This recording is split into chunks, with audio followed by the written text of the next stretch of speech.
we always got to try to tug you over towards the whiteboard. You're always inching towards Travis a little bit. I have my own gravity. Yeah. Travis has a monitor. You don't have my duck up. I don't have the duck no up. duck. We'll put the duck up later. Yeah. Okay. Well, let's put the duck up. You mind hopping up and putting the duck up? Well, you know we're recording now, right? Yeah. Oh, okay, just make sure. Yeah. Oh, so You just kick the camera. I'm kicking cameras. Hang on. Anyway, so thanks for everybody for joining today. Some of you maybe for the first time. We're me and Dr. Roy. This is our 44th episode today. Yep, it is. Travis has been a part of at least half that journey. I think we've did more than half. I'd say 30 of them. 30, okay, 30. And so it's going to be a little bit different today, as long as Travis doesn't drop the duck and Roy doesn't get mad at Travis for dropping the duck. There was no foul on the No foul. No foul on the foul. No foul on the ground. Just for those tuning in for the first time, I'm sitting with Dr. Roy Arnold. Me and Dr. Roy and Travis have at least weekly conversations we try to do one every week. Sometimes we can't because of travel and because of Dr. Roy out mining Bitcoin from time to time. No, I don't mind Bitcoin. Anyway, so just to give you an idea before we get in, we're going to talk about the CenterPoint Energy. I'll call it a crisis that we have going on here locally.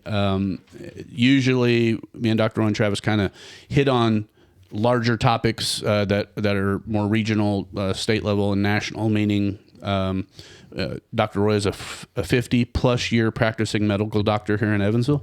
Go ahead and introduce yourself, Roy, and just kind of tell everybody who I am, who and what you I are, do. what you do, and then Okay. why did you start thinking it was a good idea to talk Sure. to me on a regular basis? Well, I'm Dr. Roy Arnold. I am board certified in internal medicine and pulmonary disease. That's lungs, if you're not familiar with that term. I've had 50-plus years of being in medicine and been in a lot of things. I was in the military for 11 years. And I've worked in insurance companies.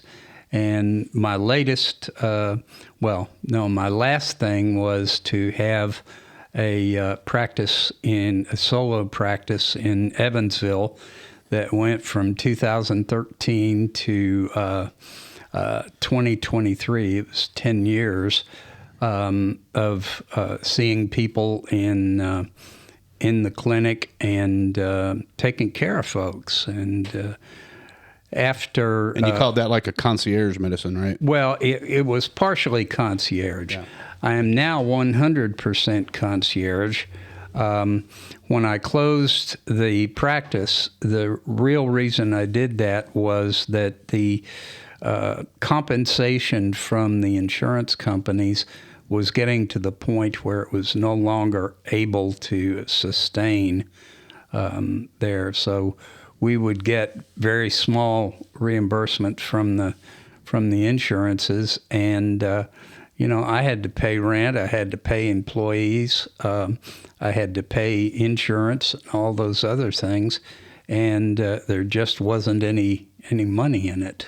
So after I closed the practice, I set up a small concierge group, and the way concierge medicine works is that you pay a monthly amount, and there's no insurance used in there. You have my phone number, and you can text me anytime. I got 7 texts from patients today to refill prescriptions, and one who was actually ill that we walked through. And I've got nearly 50 patients. And it works out very good because these people have pretty much 24/7 activity with me. They can call me, they can text me, anything else. I see them I have a small clinic in another building, and I see folks there for physicals, or if anything happens, like, your wife had a splinter in her foot, and we took care of that. So there are all sorts of things that we can do there. And the important thing is that you have very close,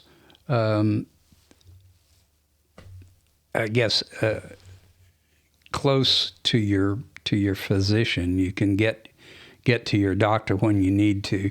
If at the big places, you call and want to talk to your doctor, and you almost never get anything. Well, don't back. oversell yourself. You've only got 5 spots left, so Yeah. you need to peel back a little bit, because I think you're Okay. probably going to fill out your thing a little bit. So here's what I'll just say from a personal experience of you, and then I'll let you kind of explain maybe why you joined me and now Travis in this conversation.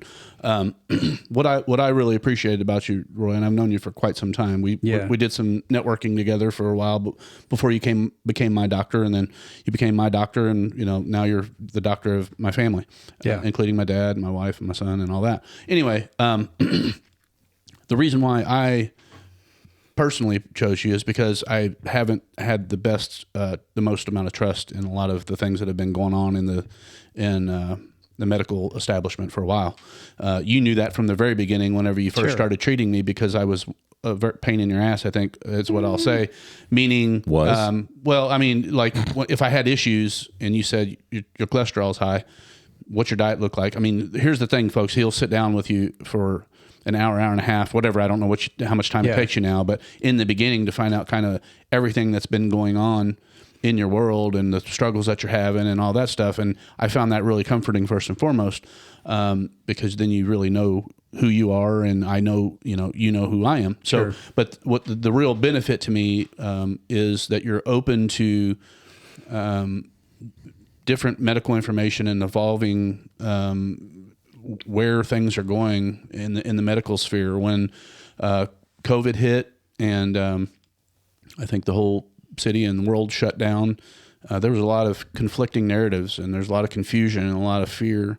And I feel like you did a very good job at staying true to who you are as a medical physician, but seeing the signals and signs that were going on all around. Like I think I might have been one of the first ones that was like tagging you and asking you questions about things and sharing my concerns. And I think out of the gate, you didn't really know what to expect or think about that. But, you quickly were like noticing things that most doctors didn't notice, nor did they really talk about, at least not on a local level. Right. Yeah. So that's what one of the huge things I appreciate. Like if you see new trends or new data that comes out that says, this is something that we've been doing for a long time, but I don't think it's the best route to move forward. That's what we want. Mm-hmm. We want a doctor to say, something's not quite right. Let's work to fix it. And I don't want to put words in your mouth, but that's what I feel you bring to the table. Well, I've been in medicine for over 50 years, and I've seen many, many changes. And obviously we've changed the types of medicine that we use for patients, and things change. So the same things that were in 1975 are not the same thing that they are in 2025. Right.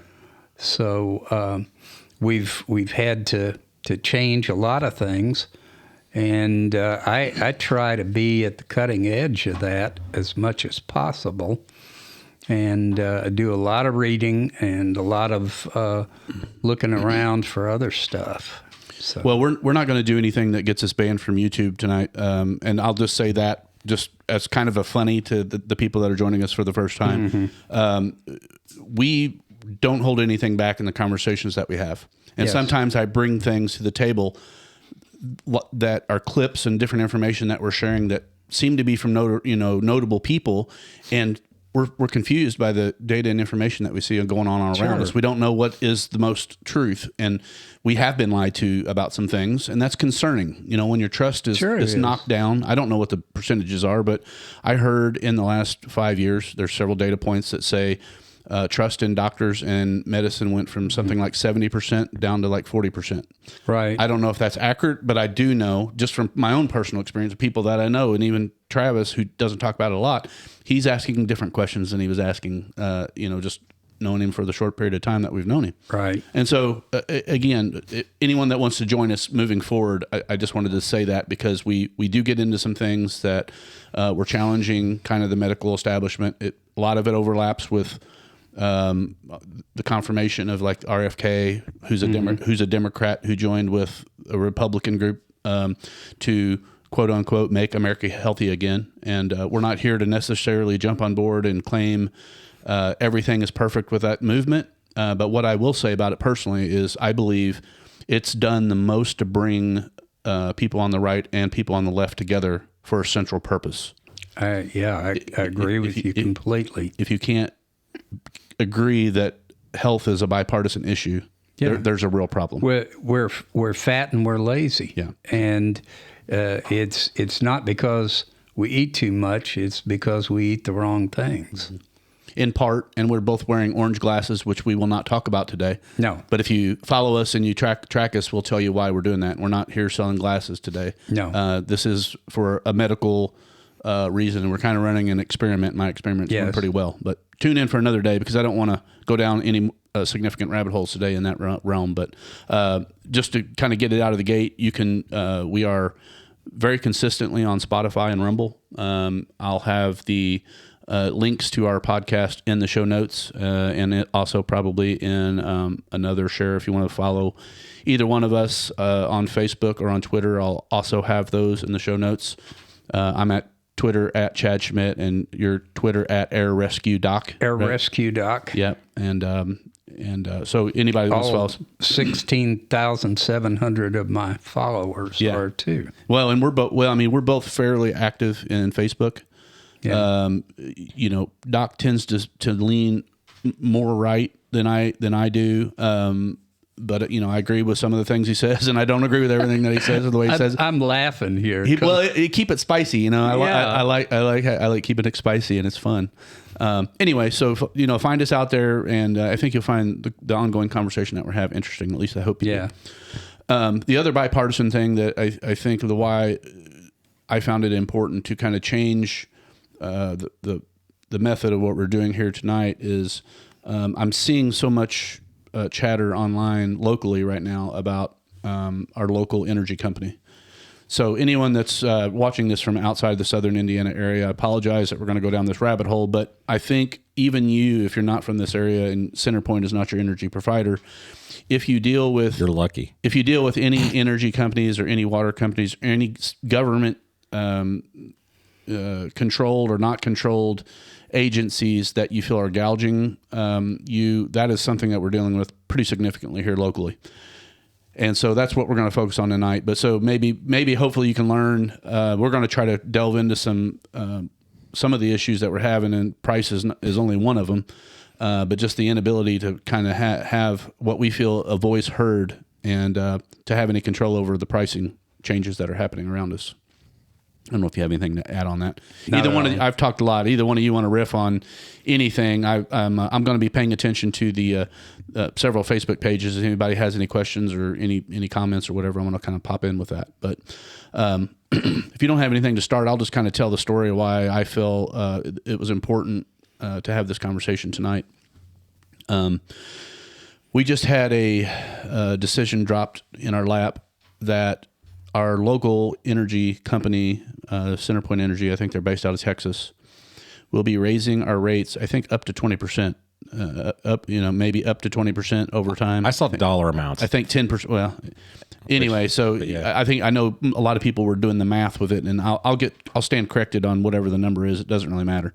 What I will say is, I know for a fact that our local energy prices are more expensive than most anywhere else in this region, and even a lot of people across the country, we are far more expensive in this pocket than anyone else. And there's a lot of reasons behind that. There's a lot of things that we're going to dig into, I think, with our efforts moving forward. But this conversation today is dedicated to spotlighting that first and foremost. I think I said we're normally sharing our podcast on Rumble and Spotify.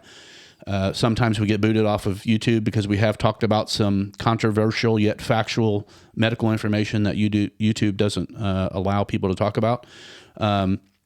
we're going to try to get this one on YouTube as well, just to get some local Sure. traction. And so we're avoiding some of the topics that I promise to be good. Yeah. Doc won't get smacked down today. So anyway, just for personal, reference, we live in a decent home.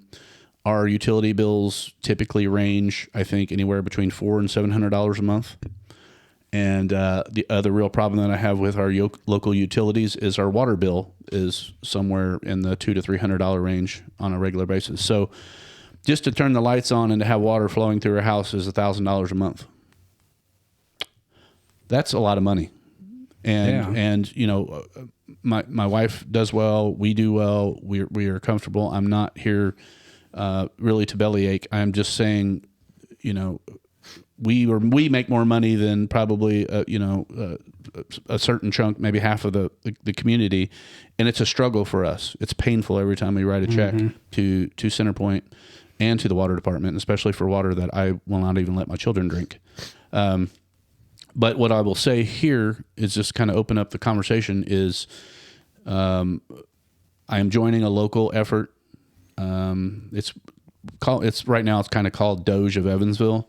But it will be focusing on, I got it written down over here, transparency and accountability, especially fiscal accountability at the local, regional, and statewide level. We will be focusing on CenterPoint rates. There's a big debate also going on here locally about tax increases, and I think it's in Work County that they're getting hit. The Governor Braun, the new governor who isn't really in control of our energy issues right now. He is, but he didn't appoint anyone on the board that approved the price increases. He's committed during his campaign to lowering taxes. And now we have Republicans in the southwestern Indiana area that are actually arguing that we don't need a lower tax rate on our property because then they're going to lose, or we're going to lose some service and some value from that. Mm-hmm. And so that's another topic of debate.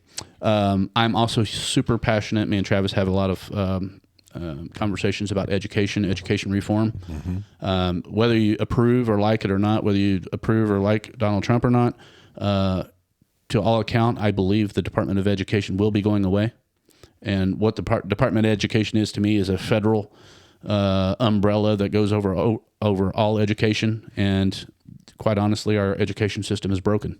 It's awful. So my goal, my hope, what I plan to hold Trump and his entire team accountable to in the education front will be making sure those DOE funds that won't be spent at the federal level make it to the state and local level, and we can use those for better funding of teachers. We can use that for fixing infrastructure in schools, hopefully getting some good food, because our food is terrible. Now, is this public or all schools? Well, I think all schools. The discussion's going to be there for private and charter and the competition of how that looks like. I mean, that's a contentious debate. And anytime I talk about education, I just want to tell people I have an education degree. I love teachers. I have only ran across a few teachers in all of our time in schools that I thought weren't in the right job. Weren't in the right job. I never, ever will say anything to slander a local teacher. I know how hard it is. I think they're not paid enough. Yeah. I think there's not enough thanks there. I think a lot of parents take it for granted. I think COVID kind of opened a lot of parents' eyes who had to try to be the in between for the there was no teachers there for a while. And sure. Oh yeah, we learned how painful that was. Exactly, exactly. You hope that they get a little more respect after something like that. But I definitely. I hate to jump in like this. Well, that's what you're here for, Doc. Yeah, jump on in. You're an expensive. Don't just dip your toe in the water. Guest to be quiet. Don't just dip your toe in the water. Jump in. Is it not true that homeschooling is becoming more and more frequent in this country? Well, certainly. And homeschooling is tough because that means that one or both of the parents have to take a lot of industrial looks at everything that they're teaching their children. Mm-hmm. But, I know that many of the people who are, the children who are homeschooled do very, very well on tests and often do very, very well when they go to universities. I think that depends on the proctor. I think that depends on the teacher. Yeah. If the parent, so I've seen actually a lot of almost teaching in the way that you do medicine. I've seen families come together to pay for an educator to maybe teach 5 households' kids somewhere every day. I've seen some things like that, like little pockets. I don't know, you call it a pocket school, but I mean, sure, where you'll have somebody who's definitely a really good teacher who's getting paid kind of private wages to teach the kids in a homeschool curriculum. If I can teach people medicine, but I certainly cannot teach. I can teach geography pretty well, but I really can't teach much in English. And although I speak very good English with a Southern accent, nevertheless, there are a lot of things. But I have noticed that kids are getting faster in their education when they're homeschooled. And, I saw I think an 8 or a 9-year-old that was already 5th grade, which is, a couple of years ahead of things. Mm-hmm. Yeah. And, I went to public schools all my life, and I didn't have an option. My mother wasn't capable to. My mother was a stay-at-home mother, but she wasn't capable of teaching me much of anything. Mm-hmm. Well, I graduated in '90 myself. That dates me. But Ooh. what I will say is, I thought the education system was pretty good back then. I mean, looking back, I can say now that there was definitely some deficiencies, like in history and civics and things. But I mean, civics for sure. Civics has been something that has been, whether you want to agree with it or not, has been drastically changed, and I feel like it's creating a society that isn't really able to have civil debate and conversations, critical thinking, the things that it takes to recognize that things are not right around you and work on actually fixing it. Right. I mean, I think that's what pretty well the definition of COVID was. Sure. I mean, we all freaked out. Yeah. No one was being rational. We've been trained to kind of just listen and do what we're told, and it was only the people like you, I think, that were a little more of the disruptors, the dissenting voices, and then people like me who I don't like being lied to at any level, and so again, that brings the circle back around. I mean, so again, the DOGE effort will include education, but I want to come back around and just kind of finish the story of why CenterPoint, why now. Well, can I interject just one little thing on certainly. education real quick? I was wanting to, because I thought Doc was getting ready to hit it when he was talking about his when he was he didn't really have a choice, public or private, and you didn't go down this road. But I would say a lot of people have an issue because of the cost. Yeah. The cost is usually a big issue, and that's one of the good things I think Indiana did with the with the school choice voucher program. Yeah. Because I'm not too proud to say that we use it. I wouldn't be able to send my daughter to the same school you send your son to if I had to foot the whole bill.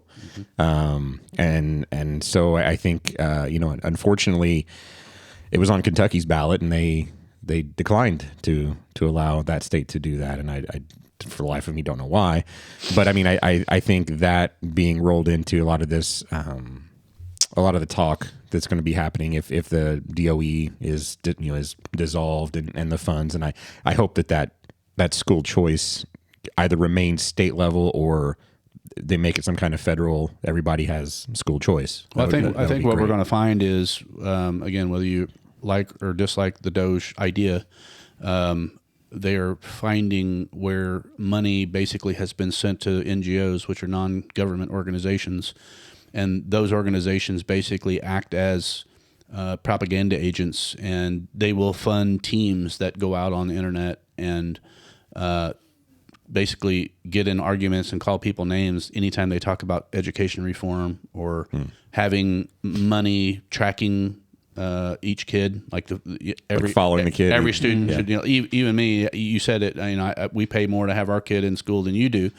and while I don't know if I agree if that's fair or not fair, what I would like to say is I would like the taxpaying dollars that I've paid my entire life and my wife's paid her entire life to follow my son. right Sure. now, Yeah, right? absolutely. I mean, I don't know how that's not fair. I don't understand that. And the public education people, especially the people that are teachers and whatever, might say, well, we'll lose funding and we won't be able to do the things that we do. I understand, but we have to look at the big issue. And the big issue is our kids are not getting more intelligent than they ever been. We're behind. They're getting worse. Yeah, we're getting worse. So there's a lot of things that it has nothing to do with the way you teach personally. If you're a teacher, please don't be offended by this. It's resources. It's resources. Last year my daughter went to a public school. Mm-hmm. This year my daughter goes to a private school. Mm-hmm. I can't even. 50% difference at least. Like double. She's already double the child as far as education goes than she was before. And she's not. I don't want to make it sound like she's an idiot or anything, because she's not. She's very bright. Oh, I know she's bright. But she couldn't show how bright she was, because time management. She'd be given something that's a 10-minute thing that it should. An assignment that should take 10 minutes. Mm-hmm. They give them a half an hour because they have to give. And no offense to No Child Left Behind is absolutely a great thing, but when you have to cater to, it holds back the fast ones. People are being held back to keep everybody on, which is just a recipe for disaster for the kid that's sitting there bored. I mean, that was her problem. We've talked about this. My oldest son struggled in school forever, and it wasn't because he tested off the charts, and you put him head to head with anyone else, he's going to be probably IQ wise brighter than most people, and he was bored to tears, and so he lost interest and just quit trying. That's exactly the way I was when I was in grammar school and middle school, is that I could do the same kind of work that took the other kids an hour. It took me about 10 minutes to take care of them, but I still had to sit there and goof off, and I got into trouble for it. Well, and how much more maybe could you have done with your own life and path forward if you'd have had people catering and pushing your brain at key times of your life? You're already a super intelligent guy, but you were held back at some point. Sure. At some level. I could have skipped 2 grades somewhere in there. I could have skipped third grade and maybe 8th grade and gone forward. And that's a physician that gets out of medical school 2 years early. Mm-hmm. So anyway, sorry, we can go back to the circle. I think this is good. And again, the reason why we need smart people in our society. We need an education system that pulls people forward without being held back by the slowest. Think of education like a track meet. You got people that are super fast and more physically able, and it's kind of like running a race and giving the slow people a head start and letting the people have to beat them in the end, rather than letting the slower runners do something else as a sport, focus on their talents and gifts. I truly believe each kid has special individual talents. Mm-hmm. And our system, the way it's created, is more like a funnel that pushes everyone down the same pipe. Mm-hmm. And we need to have more options when we talk about choice and the money tracking the kid. To me, it's about, well, if this private school or this charter school or this new program pops up. I'm starting to see trade schools. There's that tech school over on Lynch Road. Yeah. That's so just Sig Tech, I think is what it's called. Yeah. Isn't it? Yeah. Something like that. We eat lunch over there. Their food is really good. Yeah. So if you're we'll have to go sometime. And it's the price point is really, really awesome. Mm. So kids in school are learning how to be chefs and do. Oh, they have like a culinary school over there. Oh, okay. Yeah. So it's the students are actually serving the food, which is it's pretty amazing. Yeah. And they clean up after you. They do. They're basically getting a education in restaurant management. Absolutely, that's a trade. These you don't have to go to school for that. I don't even think do they even have stuff like auto mechanics or anything like that in schools anymore? Not in regular schools. Yeah, but Sig Tech does. We had and that's an EVSE. Auto mechanics. We had. Woodwork like shop. In every school. Every school. So here's where I will defend Sig Tech, and I think it's a good concept, even though I won't broadly just say I approve of everything an EVSC's ever done. I think Sig Tech was a good idea because it takes people. There's a criminal justice criminal justice pathway there. There's all kinds of different things. So if a kid just is one of those kids that's bored in regular school, or maybe his family is farmers, and they want him to do specific things, trade related, learn how to weld or learn how to work on equipment or whatever. To me, it's an intelligent usage of that child's money and the tax money that we send after it, rather than keeping them in. They used to do you do half a day one place and you go whatever. I think they can do full day now at Sig Tech, I believe. Well, and that's good. The high school, the last high school that I went to 3. I didn't get kicked out. It was, my father was in the military, and we moved every year or so.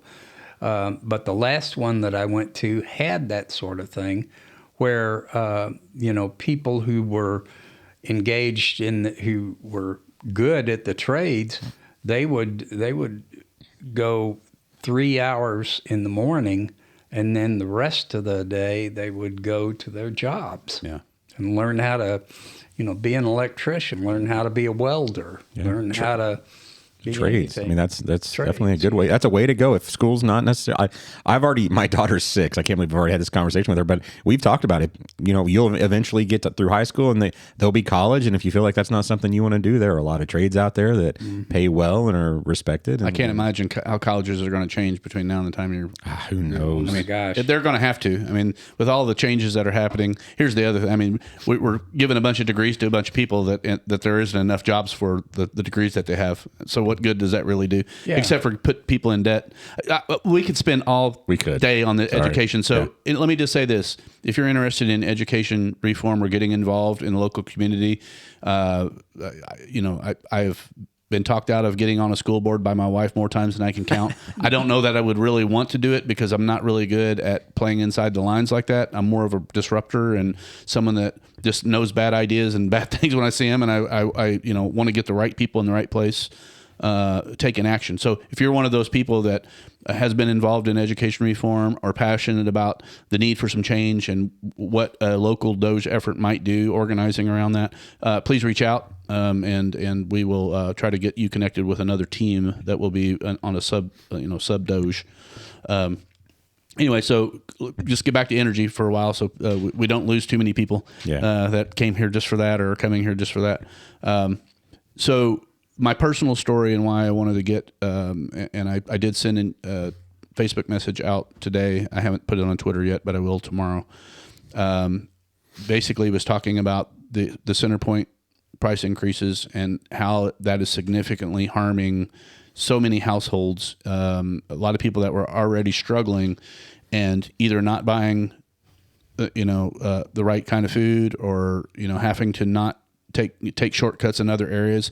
I mean, I think Travis is probably going to find us some numbers here before it's all said and done with. But I mean, the average. Would you say your average change might be $30 to $40 a month additional, or is it more than that? So I saw. They're staying between anywhere from $35 to $50. And so I have, after you said the 20%, I kind of looked around. A lot of people have kind of melded, kind of moved the numbers around a little bit to show that depending on where you are on the bill chart, it'll probably be about 20%. Like that's probably pretty good. Accurate. Okay. And so the real concern that we've had here locally for anyone that's paid energy bills for any significant time is just the amount that they've gone up so drastically and not too significant period of time. And I think CenterPoint was formerly something. It was formerly Vectren, was formerly, I don't know what else. But one of the things I heard from a good friend was, every time someone buys that, has bought them, basically there's loans out and there's interest rates and there's all these different things that they're having to drive more profit to pay for the debt. And they also are privately owned, and they sell stock. So they have a board that they have to, make money for. And if they don't, then they're shareholders. They're shareholders. And so there's just a lot of stuff that we need to talk about. But back to my story is, for me, this started with the water department in the city of Evansville. And usually if I'm put off by something and you make a comment, all I want is just for people to hear what happened. I want to be heard in some capacity. I hope sometimes that, that particular issue might get addressed better, or at least say, man, we messed that one up. Here's what we're going to try to do better the next time. So something happened. I think my wife actually posted something. I'm not going to mention her name to get her in too much trouble, but her post was taken down off of Facebook.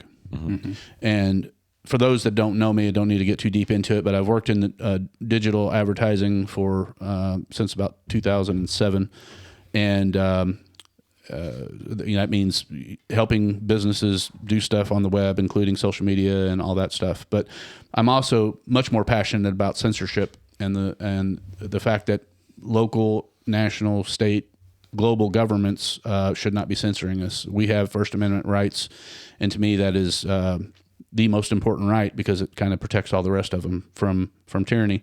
But anyway, so once that someone at the water department or the city of Evansville, because I was critical of the water department based on something that they did. I don't need to get into the story.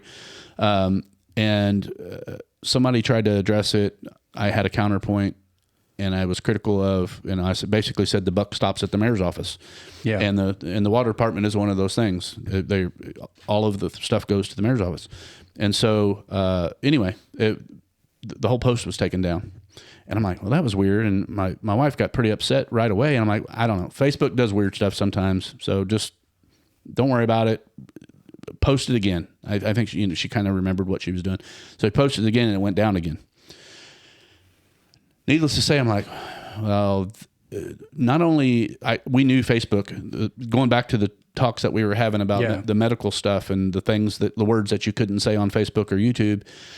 We knew that Facebook was blocking people. We knew that Twitter had deplatformed you prior. Yeah. In 2019? No, it was 2021. Okay. So January 8th, 2021. So oddly,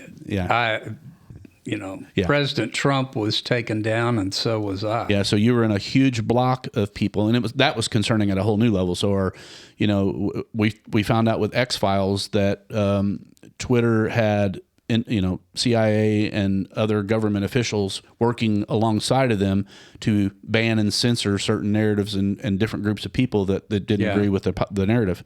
And so when it hit home, though, I mean, we got mad. We've had some spicy debates about how bad X was before, or Twitter was before. Now X is much better. At least everybody can say what they want to say. Facebook's gotten better. Now Zuckerberg has pivoted, and the people on one of the pages that we're talking about with CenterPoint, I think a lot of their comments would have been taken down. Oh yeah, with an old Zuckerberg.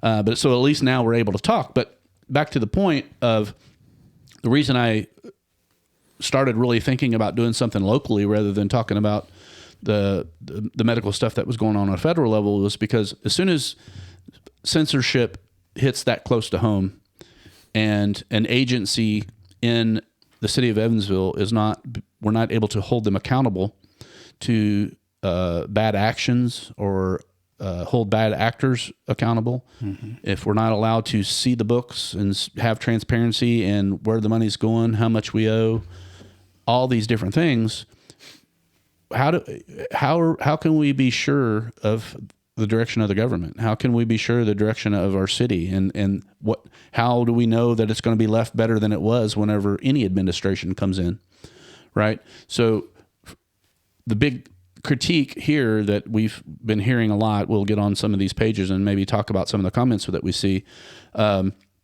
is there's a contingency of people that don't think the mayor could have done anything different than what she did to stop the pricing increases.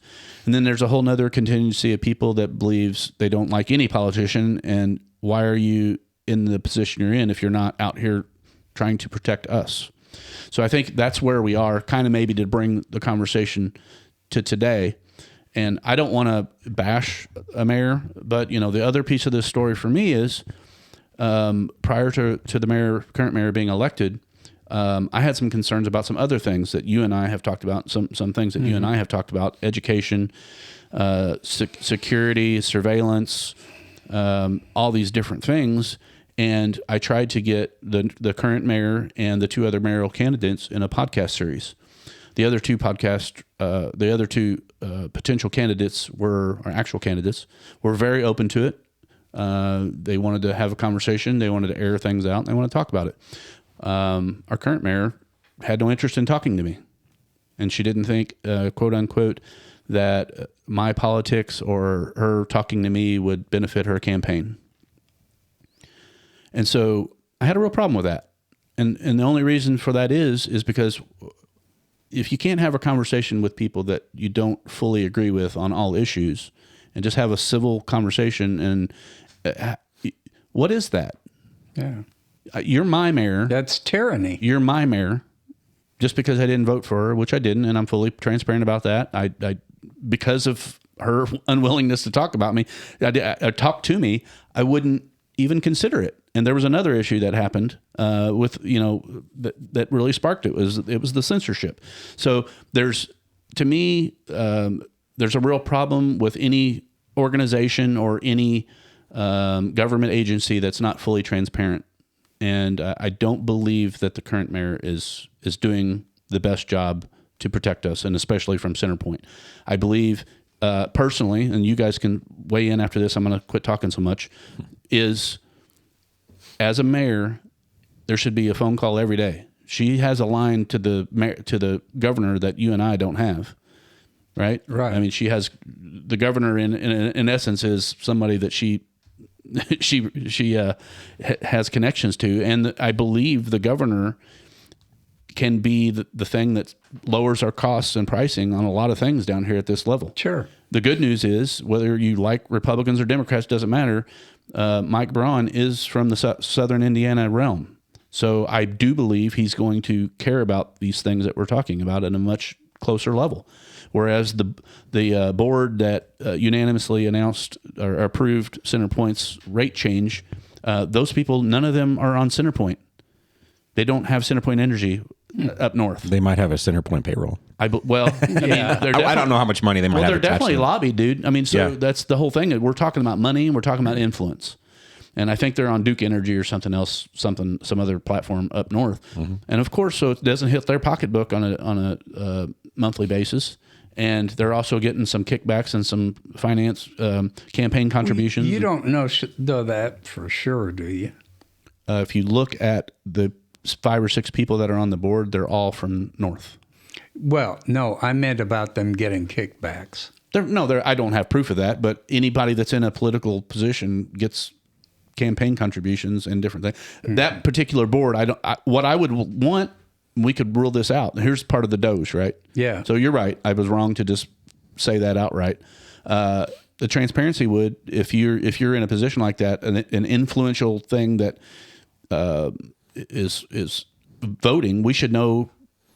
You should be audited. How many households? Sure. How many households do you think are in the metropolitan Evansville? You can wherever you wanted to stop me in what I said and kind of. No, I just. You're right. Didn't. I was wrong. I learned that I was wrong. Sure. Yeah. So I can't assume that those people on that board have any financial kickbacks at all. Aren't they? They're not elected, are they? They're appointed by past governors. By past governors. Yeah. So it's. I think I looked at it, and we can pull up the. It's been on all over this. I've been on the DAACE, which is a group to direct action against CenterPoint Energy, is one of the ones. It's got 15,000 members. So a quick Google. Go ahead. We were talking about what kind of impact that board has. Just a quick. I looked up the amount of households in metropolitan Evansville, which CenterPoint may cover more than that. I'm not sure. I'm just doing metropolitan Evansville. Is 52,300 households. Just that, and I'm going low. I'm saying $40 on average per household, but it's probably going to be more than that since it's between 35 and 50. But I'm going to say $40. That's $2.1 million increase per month. Per month? Yeah. Oh no, it doesn't go every month, does it? It's an extra 20% increase. Oh, it's an extra. Yeah. So every bill is going to be 20% more. Okay, but you're not increasing it 20% every month. No. But it'll be 2.1 million this month. It'll be 2.1 million next month. It'll be 2.1 million the following month, more than they would have gotten before. Yeah. That's a pretty big impact for a. Sure, it is. We're a mid-sized city, I guess, but I mean. Well, and when you got folks that are making $35,000 and having trouble making their electricity bill. It's it's a real big deal. Well, it's, part of this thing is I care about the city that I live in. I don't know if my kids will end up living here forever, but I would like to think that we're working in a better direction, that people can afford, people can have a nice place to live, can have a good education. And between energy and water, just those two things alone, no insurance, no medical, no other things that people have to deal with, it's becoming unlivable. I mean, it's just too expensive. And so that gives you more, less and less choice. You work harder, pay more taxes. They collect more. I mean, it's like the increases of everything are not keeping up with how people get raises. I mean, that's very, evident. And with inflation, that's inflation. Energy prices, not just gas that you put in your car, but energy prices from CenterPoint affects all your other prices of everything that you buy. Sure, it does. Especially from anywhere local. I mean, Walmart has to charge more if their utility prices have gone up. Mm-hmm. They're not going to eat that. That comes back to us. So we're paying it with our house, and we're paying it at every other level that every gas station has overhead. I mean, everything that you touch is affected by these prices. It's not just you writing that check to CenterPoint. Right, sure.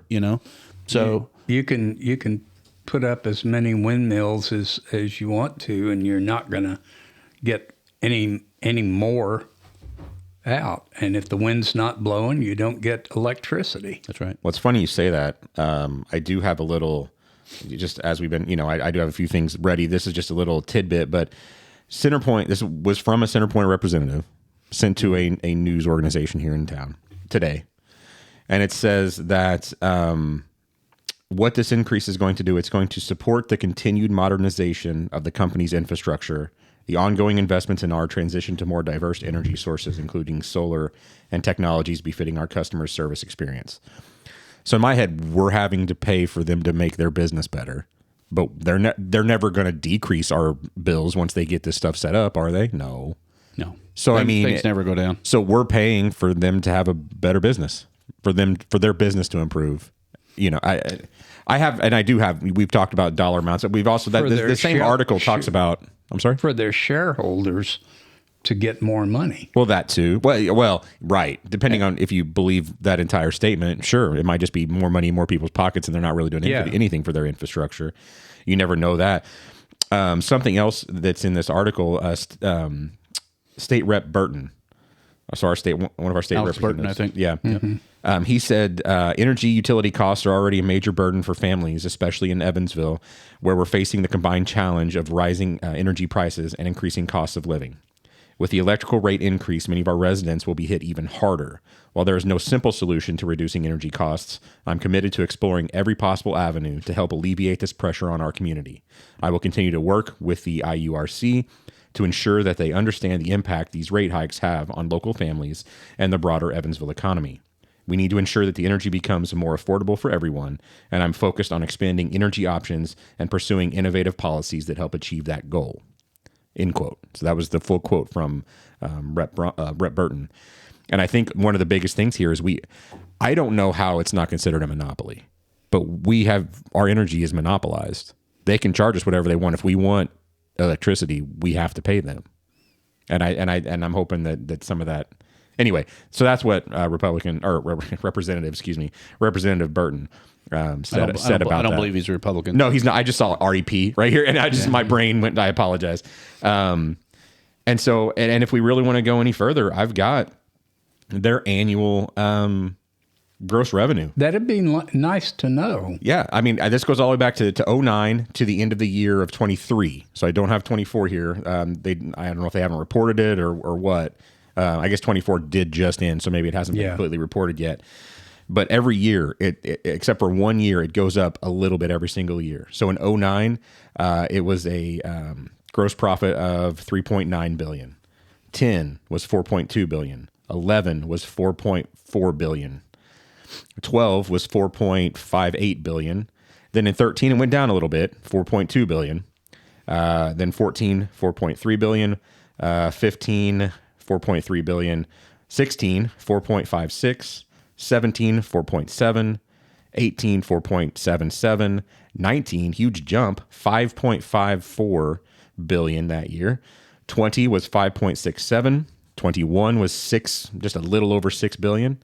22 was 6.23 billion, and 23 was 6.536 billion, and it just keeps going up. That profit just keeps going up for them, and now they're wanting more money from us just so they can invest in technologies and things that will, according to their statement, make things easier for them, so they can continue to charge us more and more. I don't understand. Well, I think this is where, first, thanks for sharing those numbers. This is where, to me, a DOGE type of effort really cuts through all of the kicking the can down the curb, down the road, kicking the can down the road to the next administration, or blaming a Republican, or blaming this or that. We need a collective action group. I mean, we need to have a good plan that a community, like there's several groups online that talk, that smash on. Anybody ask any questions online there?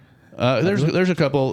Not on that particular thread yet. We've shared it online, but I can't say that right now. I mean, it doesn't do any good to say that right now because this is being recorded. They won't know it tomorrow. But sure. But the reality of it is, a DOGE would be for people on these different platforms to go and get involved with creating plans and action. Not just coming and complaining. I can't do this thing in my life because my energy bill was too high. I mean, those stories are heart-wrenching. They're important. I don't want to negate any of them. Everyone should be heard in that regard. But at the end of the day, I mean, Representative Burton's words were good words. They sounded good, and it sounds good. And no offense to him, because I haven't met him and I'm not bashing him, but that's what pretty akin to what most politicians will say. It's very political. It's very political, and I'm going to do my best. And it's right along the lines with what Mayor Terry's. She said, "I'm doing my best. We didn't, we didn't win this one. I'm going to try to do better and help." At the end of the day, what we need is a plan. And how can we help you, Mayor and Representative? What can we do? Give us a strategy. Give us transparency. Tell us where all these things are. If you've called the governor every day for the last 60 days or however long he's been there, tell us that. Tell us the questions that you've been asking him. What's the 5-step plan? Give us something to work with down here. Mm-hmm. Because as it is, this is the thing that always concerned me, Dr. Roy, when we hit on these topics and all these people bring us great information, and then we don't know where it goes. It's like, it just kind of disappears into the night. And we hope something's still happening with that, but you don't really see any of the fruit happening. So I think this particular effort, for me at least, is I've been inspired by what I've seen at DOGE at the national level, only because they've uncovered like $1 trillion worth of spending. That's already $1 trillion on things that you can argue you think are good, bad, or indifferent, but they have to be audited and monitored. Did you see was it the Treasury, not auditors, but the Treasury? There was I think you even shared it, that they were just told always say yes, no matter what comes across their desk, just say yes. They've never been denied a budget. Yeah. So anywhere they're just overseas, rubber stamping, U.S. related, anything. So again, it's like in our city, I don't think it's nearly as we're not able to do quite that much. But I mean, I can look at a Ford Center. I can look at all these other city things that we have going on, and how I know the Ford Center's not making money, and they're talking about bringing a new baseball field in. Yeah, I saw that. They're talking about redoing the riverfront again. And I have people directly on the inside that want to help, that know how much we are in debt, and we have no real plan. We have no real plan to pay it back. We don't have the income to pay it back, and our energy prices are making it unaffordable for people to live here, which is going to drive people into other counties or other areas, which is going to give you less of a tax base. I mean, we're shooting ourselves in the foot. If the city gets too much debt, they're going to raise taxes in order to pay for that debt. And, they're hitting us from both sides. They're increasing the price of our utilities, the water and the energy. And at the same time, they're raising the cost of taxes, whether it's a tax on your home or taxes for other things. It's still raising it, and it's how long can people continue to go if 2/3 of their income is going to pay for energy and for taxes? I told Chad this earlier, and I want everybody to know I'm an animal lover. I love dogs, but I feel like it's like the case of you've got the sweetest dog ever. You kick it enough times, it's going to bite you. Oh, and yeah. I think that at some point this is going to come to a head that I don't want anybody to ever be violent or disrespectful, but I mean, I wouldn't be surprised if it got that way at some point. Mm-mm. Yeah, I mean, as things get harder and harder to survive, and we get more and more uncomfortable, that's definitely not, And here's the thing, with our budget out of control, and what most people, the kicking the can down the road concept, and we've been doing that with our national budget for so long that we're approaching $40 trillion in debt, and nobody has a plan up until this time. And so again, whether you like Trump or not, we at least have a plan to stop some of the bleeding. Mm-hmm. And if we can change some of the policy, and whether you agree with tariffs or not, that's a whole nother conversation, probably not for a local podcast, but at least they're having conversations about ways to change the trajectory we're on. Yeah. And I don't hear anything at the local level really suggesting there's going to be any change in anything. Whenever I have criticism of the water department, they had yet another thing. Well, there's more maintenance issues that are needed, so they're basically greasing us up for another potential hike. Mm-hmm. And it just keeps going and going and going and going. Meanwhile, the energy prices for every local business goes up. Manufacturing, can they afford to pay more and more pay increases, give people more and more pay increases if all their payments are going up? Their healthcare costs are going up. Their energy price. I mean, it's just there's a no-win situation. So well, and there's like you pointed out, it's a monopoly. There's if you can't put a well in your backyard in this city, they'll come and arrest you for that. Right. If you live outside, then maybe you can get from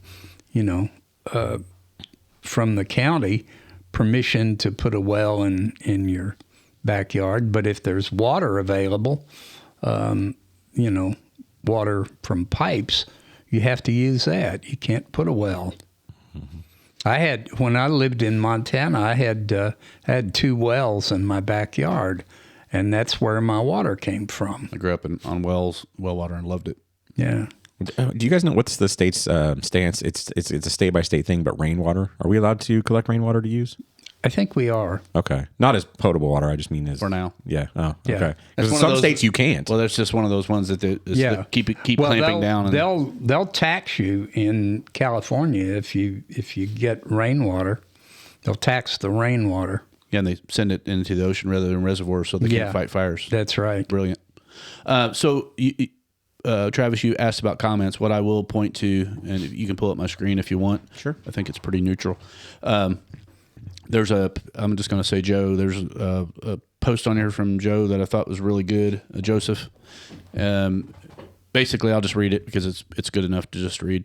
Immediate action needed. Governor Braun, IURC, and local leaders must stand up for Southern Indiana against CenterPoint's exploitive rate hikes. Southern Indiana residents and businesses are once again being hit with another outrageous and unjustifiable energy rate increase by CenterPoint Energy.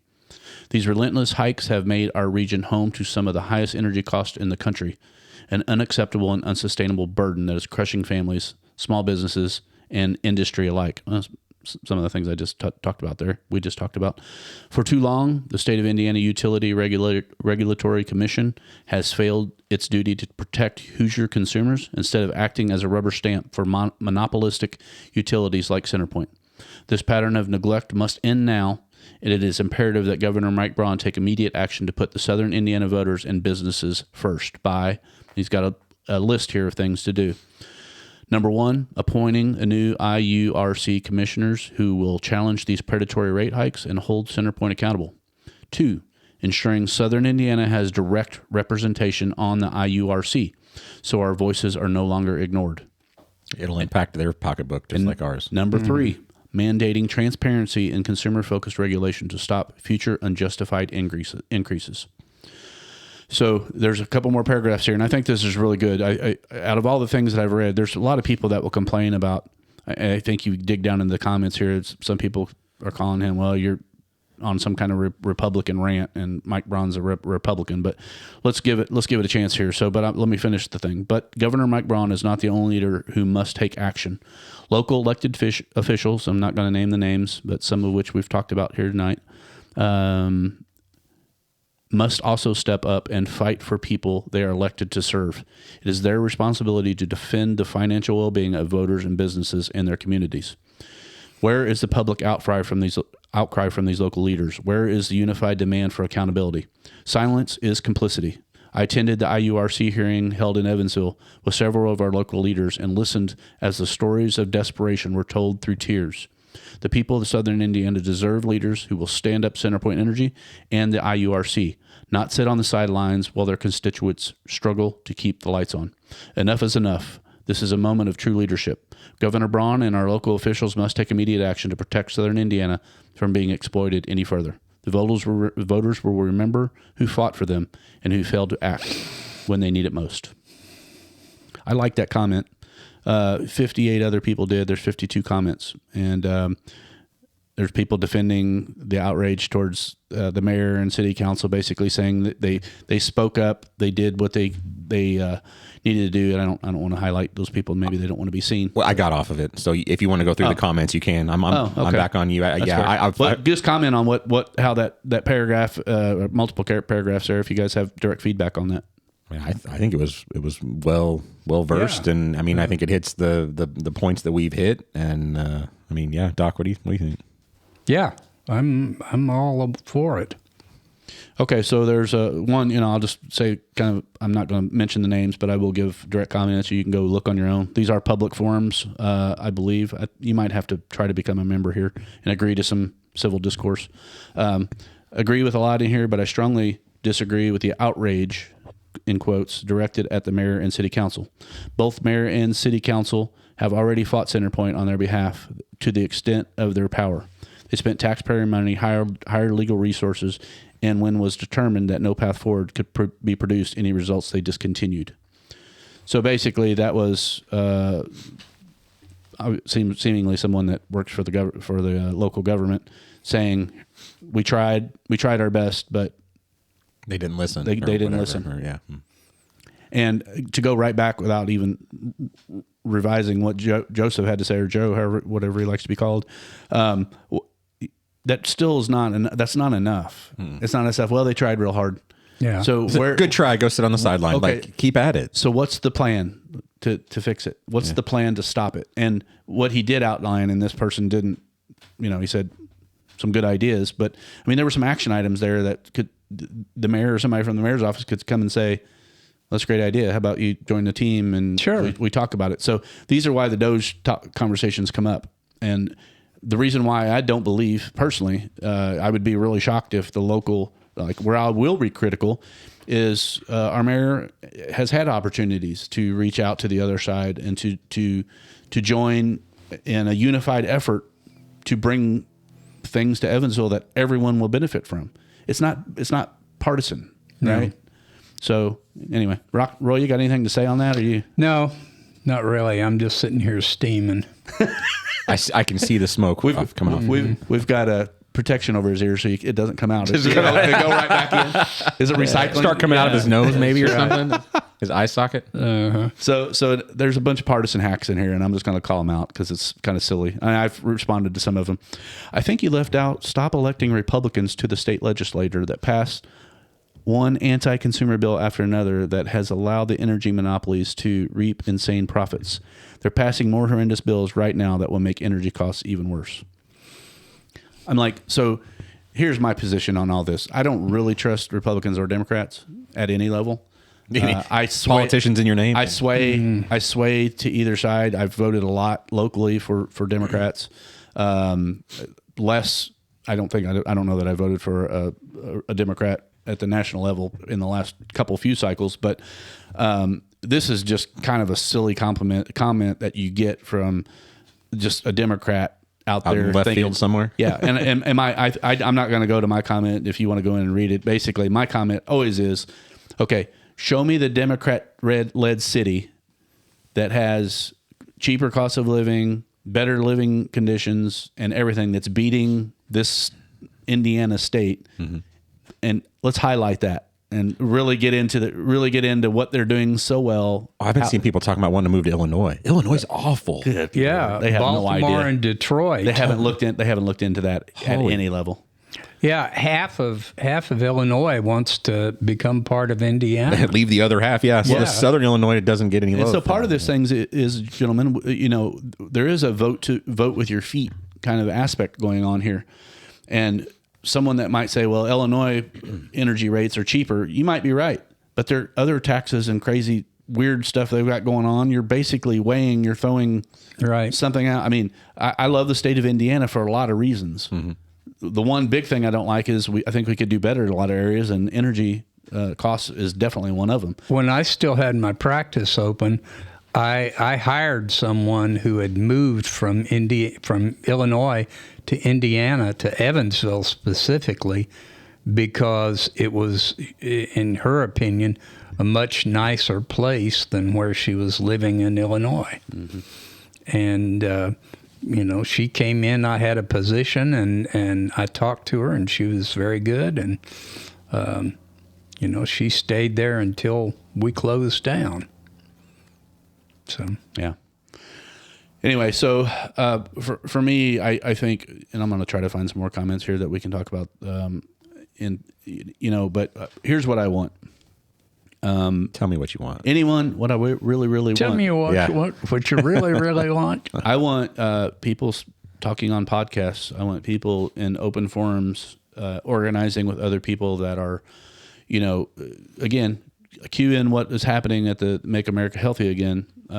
That whole process and we can talk about this because it is bipartisan. Sure. Because RFK is a Democrat who kind of got kicked out of the party because he wouldn't toe the line.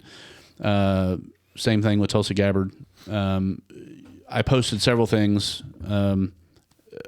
about the senators who are being critical of these change agents. I personally, I think Donald Trump is a change agent, and you can agree or disagree with the change.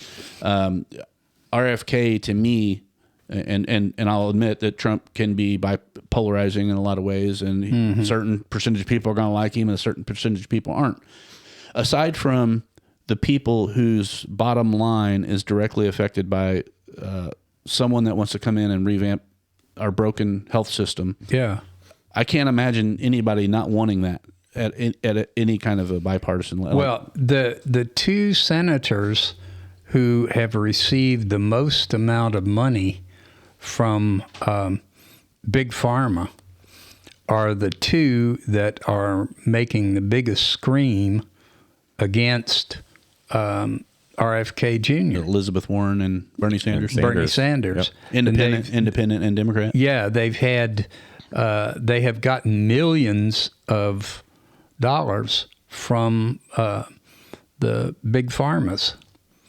So they're the ones that are screaming the most. Did you see somebody put on, I don't know how they did it exactly, but every one of it just showed those two, and they were wearing what kind of looked like race suits, track suits with who's Pfizer on the front. Who's sponsoring them? Who's supporting them? Like that'd be great. The size of the sponsor tag is how much is who's giving the most money, and just like the race cars. Yeah, the bigger the sign, the more money's being poured in. Yep, I thought that was funny. Well, so some truth to it, though. Well, the other piece that we are needing to talk about from a transparency perspective, I know it seems like that's where Joseph was wanting to go with that. I believe our mayor has got us hooked into kind of a green initiative, and I've done my best to kind of follow along with the green initiative, and it's one of those that is very polar.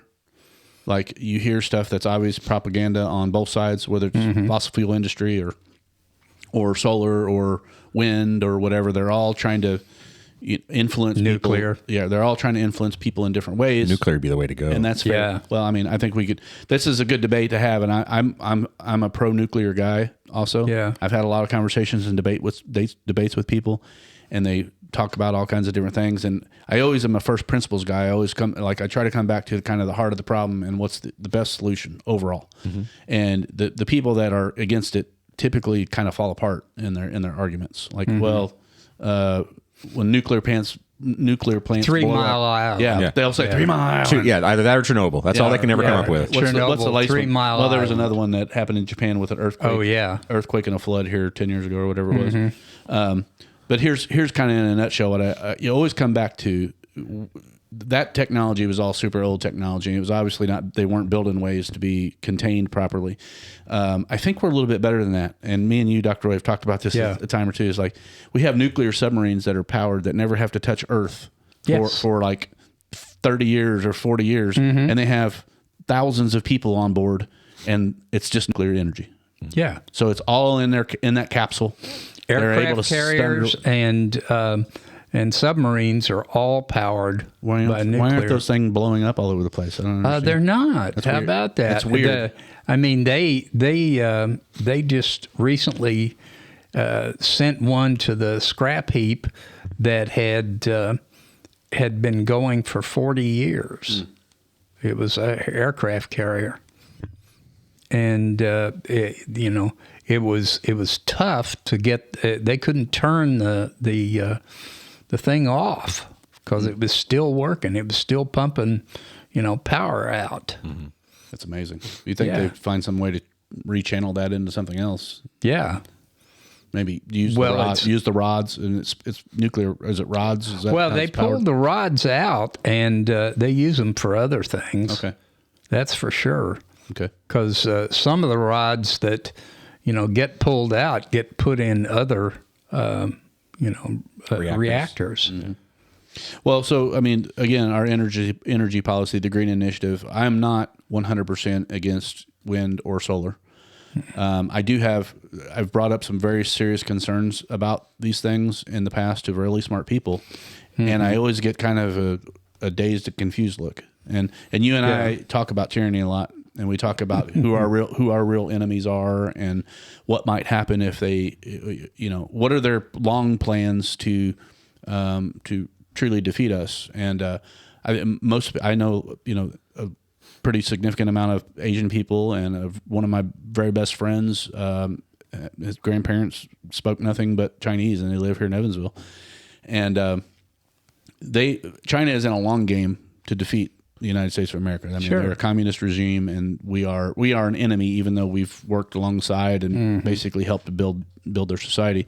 The real problem I have with having serious solar and wind conversations is up to 80% of the things that it requires to run a solar or wind are built in China. Or mined or whatever, farmed from. Yeah, I mean, and not only that, but the ownership of a lot of the materials and stuff. Like you said, the mining stuff is big, and you don't have to go too far back in time during COVID when all the stuff stopped shipping because everyone thought they were going to die if they breathed the same air with another human, and everything got backed up, and then chips quit delivering. They weren't able to produce cars. Thousands of cars just parked in football fields waiting for chips. And we're still, we might be caught back up on that by now, but I mean, it doesn't take very long for you to understand if you're, first of all, wind and solar is not as reliable. When Texas got the ice storm, basically those people, there was a lot of craziness. The solar was gone and the winds were gone. Winds were gone because the ice was built up on them. The winds are truly bad for the environment because the material. And the animals, the animals get caught.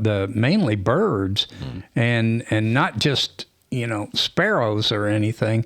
I'm talking eagles and hawks and How much oil do you think those things are using to be lubed? To build them. Tons. To build them, and then once you take a blade off, those aren't biodegradable and they're not reusable. They just bury them. I mean, there's a lot to it. So again, I'm not for an all-in one direction only, whatever. I mean, all these conversations are important, but again, I just don't feel like there's any serious effort to have a public conversation to where someone can come in and openly ask questions or look back into archives about how decisions are made and who is making the decisions. Was there any financial ties to anything?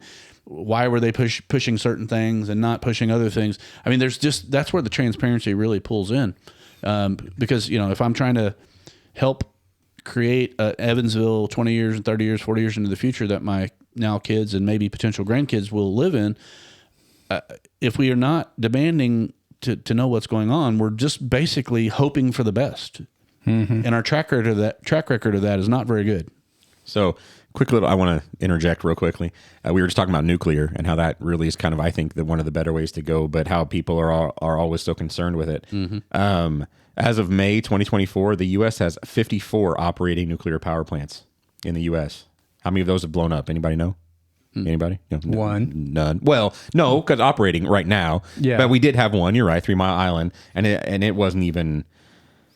It wasn't a Chernobyl, really. It didn't blow up. It just melted. But there's quite a few along the eastern seaboard. Illinois has 5, surprisingly. There's at least one in Louisiana. Let's see here. Louisiana looks to have 2 and 1 in Mississippi. I mean, but most of them are like east of the Mississippi. Most of them, but there are a few that are a little further out. But the one in Louisiana that I'm familiar with was on the Mississippi River. Is that the one in New Orleans? Yeah, no, or near New Orleans, or is it further north? It's north. So there's one also down almost on the Gulf. It looks like near New Orleans. Yeah, it was the one that was north of Baton Rouge. Okay, but it was on the Mississippi River. Mm-hmm. Well, and talking about that, I brought it up a couple podcasts ago that we've got a power plant that is about to shut its doors, and it's poised to be a good spot for a nuclear. I mean, it's already built. They're talking about that, and everybody's talking about not in my backyard. I mean, that thing, it's already built. It already has some of the safeguards that a nuclear plant would have. If you look at it, if you go take a look at it, you'll see that it has the earthquake dampers on the lower part of the stacks and everything. I mean, it's already kind of poised for it. So, I mean, I don't know what the inner workings to convert it are, but I mean, I think it'd be better than demolishing the whole thing. Well, what most people probably at the local level might not hear, because we pay attention to a lot of different things, and we make the time to do that. But with all the AI and energy requirements that are going on and the demand for energy that's going on, there's a lot of very large companies that are, and Google and the different tech companies, AI companies, are seriously getting ready to start launching nuclear plants. Their own plants, their own power sources, just to power the AI, the AI needs. And so, I guess the larger conversation to me would be, no, if you don't like tech or you don't like computers, you don't like AI, whatever, you can't argue that these are some of the smartest people on the planet, and they're trying to solve problems. Yeah. My concern would be privatized nuclear power, though. Somebody's going to have to safeguard that to make sure that they still. I mean, there are safety requirements needed for nuclear, because you will have a meltdown. You of some know, sort. the Department of Energy is all on top of that. Oh yeah, they would have to be. Yeah. Think of foreign countries that have a lot of nuclear power. France is like 90% nuclear power. And China's ramping up big time. And Ireland is about 2/3 nuclear power. The rest of it, they're burning peat. Who's Pete? Pete. Why had they? Poor guy. Not Hegseth. The guy or girl? Oh, okay. Not Hegseth. Okay. It's the stuff out of the ground. Oh, I know. I was just joking. PEET. You smart ass. Yeah. We gotta poke Roy every once in a while. We poke each other every now a little and then. bit. Okay, wait. So I got a couple comments. I don't know what you guys do on your own time. Okay. So there's a couple comments on the one I posted. I'm sure there's going to be a lot more tomorrow, and especially after we post the podcast. But Coy said, I am all for local area DOGE, regardless of any political alignment. We're all going to get hit hard with these price hikes, and I'm all for working with the community to find out how to get them to reverse their decision. So Did you say that guy's name was Coy? Coy, C-O-Y. I know him. Okay, well, good. Well, you can get in a conversation with him. He's got a pond. If that was a terrible joke. At some point, I'd like to have some humor. Don't play coy with me. That was horrible. I know. If they are against being dependent on fossil fuel and coal as a viable source of energy, how do we change their mind? What time does your podcast drop tomorrow? Thanks. So, there's probably some nuanced disagreements that we may have, and he may have heard some of the things that I said or anybody else said and not agree with them, and I'm okay with that. I want transparency. I want conversation. I want to see real world results going on and address the real concerns. I think I have real concerns. I think solar and wind can be a part. I think tidal, different hydro things. Let's look at it all. Let's look all in. I'm all for it. But anyway. When I lived in Montana, and all of our water was, or all of our power was hydroelectric, because we had so many flowing bodies of water. Yeah, flowing bodies of water. So it was great there, and it was not very expensive, and we got our water out of the ground. So, do most of the dams, do they have hydroelectric generators in them or no? A lot of them do. I don't think the one there from near Tell City, I don't think the Cannleton Loxon Dam have it. No, I don't think those do. There's one up there that does, I think. I'm pretty sure. Yeah. Maybe. I don't know. Sorry. You bring up hydroelectricity. I'm like, man, there are a lot of dams going down the Ohio. I was thinking there was one. They had them everywhere in Montana. You need to do some research on that. I will try to come back on that. Yeah. I want to say the one above Tell City or below had some of that going on. Or at least they were talking. Well, below would be Newburgh. Newburgh's going to be the next lock from Cannleton. Further, I'm not sure further upstream where the next one would be. So let's probably Louisville, maybe. Got the Ohio River. Louisville would be the next one. Let's just open up a train of DOGE of this particular subject. Why are we not talking about hydro? Yeah, we've got that river's never dried up, and as far as I know, it froze once or twice. But earthquake happens and the water's reverse or something. It froze in Cincinnati. It didn't froze down here. It froze down here at one point. There's pictures from back in like the 40s or 50s or something, or maybe it actually did. They were walking across it. Yeah, but again, so none of that is a fail safe. I mean, it all can potentially fail at some point, including fossil fuels, whether you like them or not. It's the most portable, containable, instantaneous in our backyard. I understand all the conversations and arguments. I'm not pretending to be the expert. I don't necessarily agree with the Al Gores of the world who said that the polar caps are going to melt by 20 years ago and we're going to run out of oil. I mean, I think we've been lied to so much. I just want some real truth and transparency going on at all levels. Well, the polar bears were supposed to be extinct 20 years ago, and now they've got more of them than they ever had. Yeah, so I mean, again, these conversations. I got another comment here. And Aaron, I won't say her last name, recommended a gentleman named Christopher. Said he is a wealth of logic in this very passionate topic. They need to have a hard line, explain like I'm a 5-year-old for where this increase impacts the customer and a basic principle of commerce. So thanks for Aaron for that comment. She had another question. Let's see. I didn't really read it in advance, so just bear with me here. Another good question is, where is the increase being utilized? The documentation from the increase is 299 pages long, which isn't the worst, but it's hard to follow. Solar is mentioned quite a lot, but cradle to grave is not a good investment, nor will it produce capacity needed to replace the outdated generating plants. So she brings up some good points here. And again, I don't know. I actually have reached out to multiple people that I would consider much more expert in this realm. I've got some podcasts lined up to sit down and speak with them.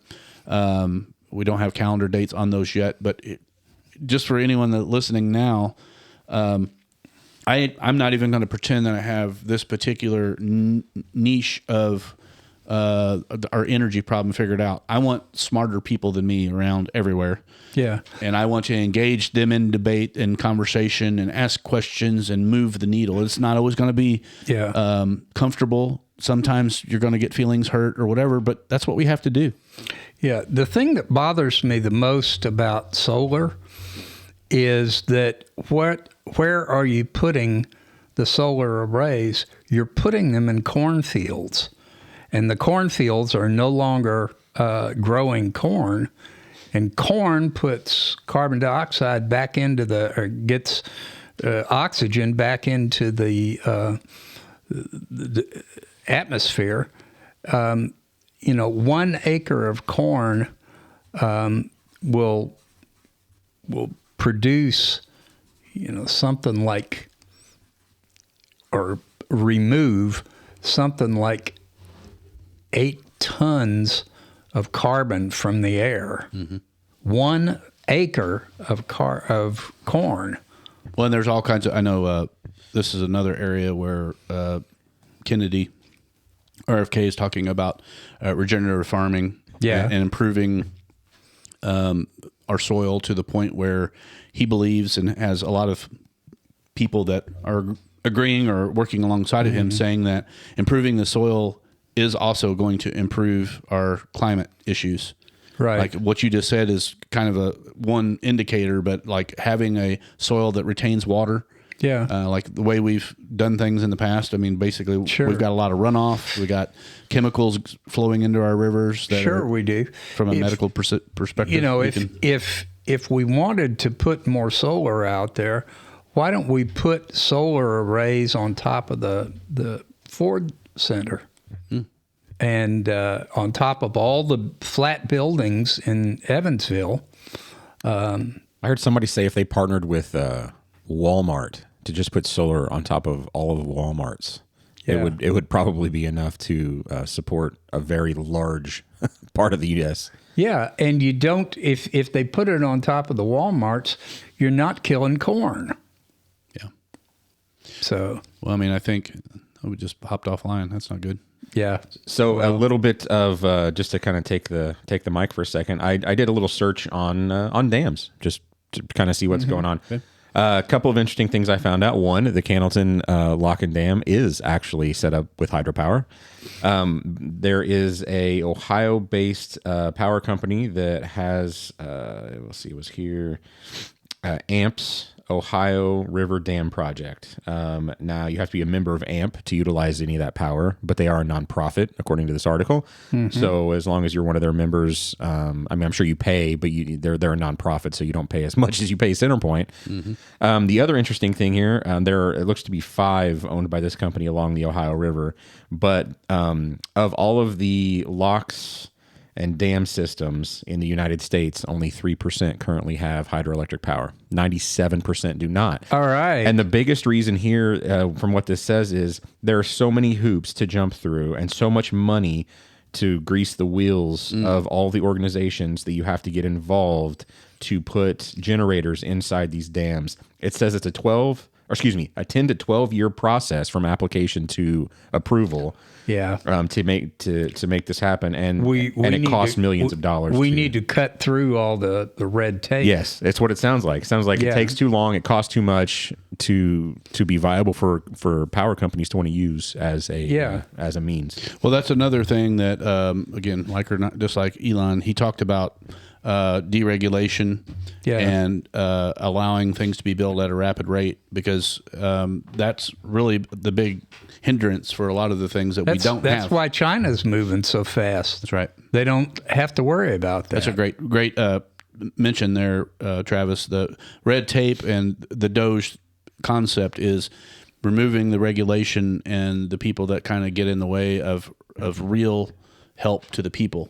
And instead of us, people jump in with the fear tactics and people working for lobbyists that are funding all these different things. That's why I'm in favor of what Elon and all these people are doing. Is they're getting rid of all the bureaucrats that have been working in the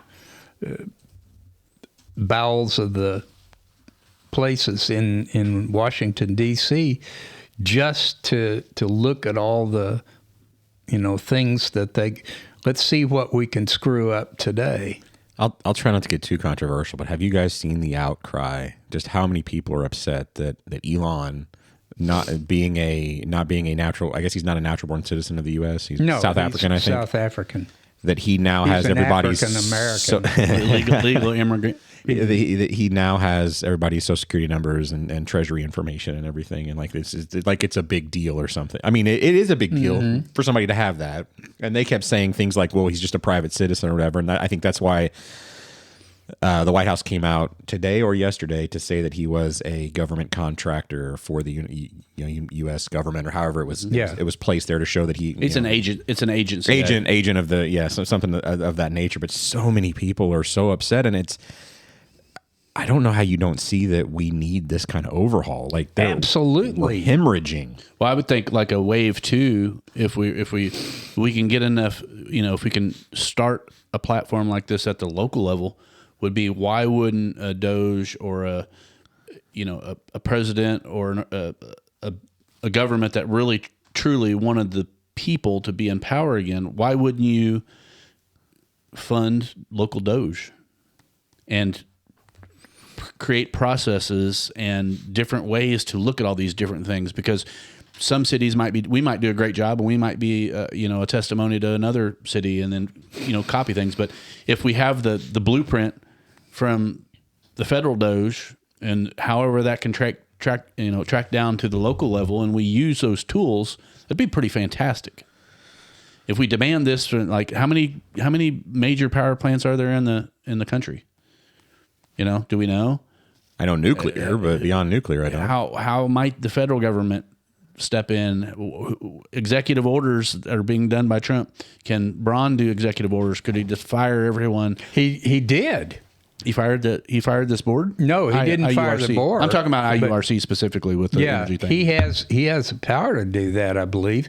Because he got rid of the DEI like the first day he got here. He said there is no more DEI in Indiana. Well, I've got a connection to Braun, who's a good friend of mine, who has promised me to try to get Braun on a podcast with me. We're going to look for the springtime. So my goal in this DOGE movement is to, kind of look if there'll be some time under his belt working there to see what he's been saying, what he's been doing. I hope. I sent a message to my buddy prior to this podcast. It's kind of an emergency podcast that we weren't really planning for weeks and weeks. So he didn't respond. But my goal is to get some answers from him about some of the things that we've talked about and some of the ideas that we hear from. There's a couple of really smart local attorneys who I've just recently got in contact with. I won't mention their name. There's, I think, future mayoral candidates who are interested in changing things the way they are, and they're afraid, kind of have the same fears that I've expressed, but they're much smarter in these particular realms. So, I think this to me is, I want to give Mayor Terry and the current administration as much of the benefit as the doubt as I possibly can. Mm-hmm. I wish them well. I hope that they're able to pivot, and I would have liked to have them acknowledged and maybe apologize for censoring. I think that's a real red flag and a problem. I think that's an authoritative, we don't need to answer your questions, you little peon type of move. And I don't take that lightly. I think that's really kind of disgusting, actually. So, but did anyone reach out and say, "Oh, we got that one wrong. We're sorry. Yeah, and we're going to promise to do better"? No. So until they pivot and actually start addressing some of these things, I don't think I'm going to show any clips tonight because it just doesn't seem like it's going to fit a format tonight. But I don't listen to all of Tucker Carlson's stuff, but I used to listen to a lot more. I don't listen to it as much anymore. He interviewed with Piers Morgan. Did you happen to see that? No, I didn't see it. It's really interesting. They called it a debate, but they agreed about a lot of things. They didn't agree about some things, and I've always been very critical of Piers Morgan because I think he's made a lot of bad calls over the years. But it was really interesting, Roy, and I think I'm going to share this clip probably in a future podcast because I thought he did a really good job of addressing some things. He basically, I'm wearing the "I was wrong" shirt. He said, I need to say this, and your audience might hear it, and he's like, I was wrong. I've been wrong about a lot of things. One of the things I was wrong about was the whole COVID thing. I mean, he was really pushing a certain path. He was pushing a certain thing that a lot of people were pushing, and as it turns out, what he was pushing ended up not being true at all. Yeah. But he said I was wrong. Yeah. And now I have to question my how my brain snapped into the authority. Like, here's what I was being told, and I just listened without really doing due diligence or listening to other people, listening to other doctors that were disagreeing with what was being said. He said I didn't do that, and that was a flaw, not just in me, but I think in most people. We just are blindly trust people, trust authority, trust the people that are elected, and that's not the way it works. I mean, we need radical transparency. Sorry, Roy, go ahead. Oh, that was exactly what I was going to say. That the folks that in during COVID, they were told how to think, they were told what to do, and it turned out that none of this was correct, and it was horrible, and it had bad outcomes, extremely bad outcomes, and we're still dealing with a lot of that. There are still people who are having issues. Well, and riff on that, Roy, about I don't think you really talked about, kind of circling back around to the question. Maybe I cut you off too fast because I wanted to get the CenterPoint people engaged. You know, we've talked a lot about why you're here, and you asked me pretty point blank. Why am I here? Why am I here? And I turned the question right back around to you. Yeah. Why do you think you're here? So, like, let's riff, because you have the experience that you have. I do. And you've seen the things now that you've seen at this stage of your career. Right. Do we have to try to be kind of tame if we're going to do? I mean, I don't. I'm going to be. Give us the politically correct version of what you might normally say. There were some things that were said and done during COVID and at different points in COVID that turned out not to be the right things to do. For example, 6 foot variations.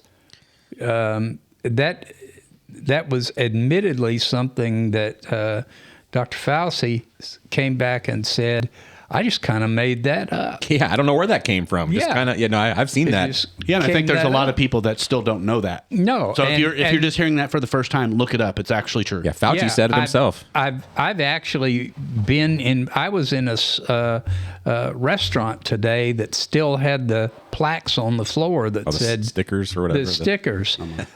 So they've tell me offline who that is, please. Don't tell me. Yeah, I will. Let's not tarnish them like that. No, we'll not tarnish them, but they're still there. But that's just total junk science. Yeah, total junk science. And the masks that everybody was wearing, the cloth masks, they're worthless. Yeah, they're absolutely worthless. Because as a medical practicing physician, yes, tell people why that is, and let's again try to keep it on the rails and not. Sure. We're trying to be on YouTube again. I don't want to have to cut the episode right at this point. I'm not gonna say any good so bad far. Let's words. keep it going. If you want to hear more in depth and a little more spicy, come back to another podcast. Cloth masks have such large openings in them that very large particles. You can't see the particles, but compared to the size of a red blood cell, they are 100 times as large as a red blood cell, can get through these holes and get out. So that if you cough when you're wearing a cloth mask, all the stuff that you cough is going to get through that mask. Unless you're wearing an N93 mask, that's going to get out there. I've heard the analogy, and does this sound right? It's like trying to stop a mosquito with a fence in your backyard. Yeah, that's right. So to scale. Quick question, just mainly for you. So the masks that, like, for instance, I was a little under the weather over the weekend. I went to Convenient Care. I was negative on all accounts, so don't worry, I'm not gonna get you sick. But they have those like kind of temporary masks or whatever. Yeah. Are those really? No, they're not very good. The paper masks are a little bit better than the cloth masks. But the ones that are real tight are the ones that go around your nose like this. So those are the N98s or 93s. Yeah.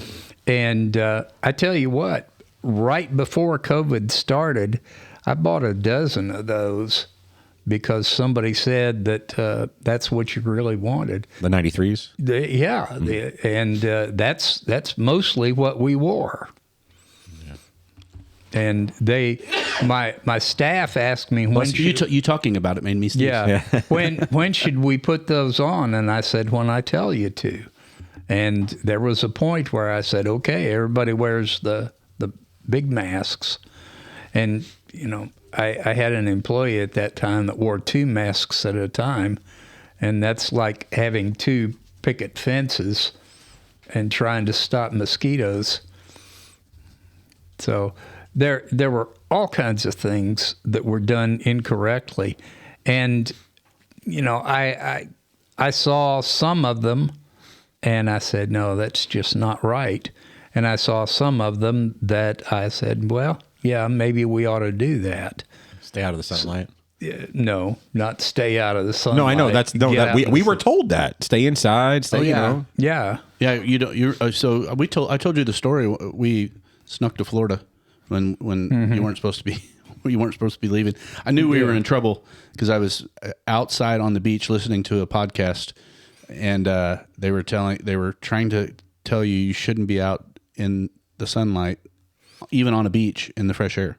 Yeah. And I'm like, if I'm catching COVID from the breeze coming off the Atlantic Ocean, and that thing has traveled across the ocean, no, the house is not going to stop. Yeah, that's right.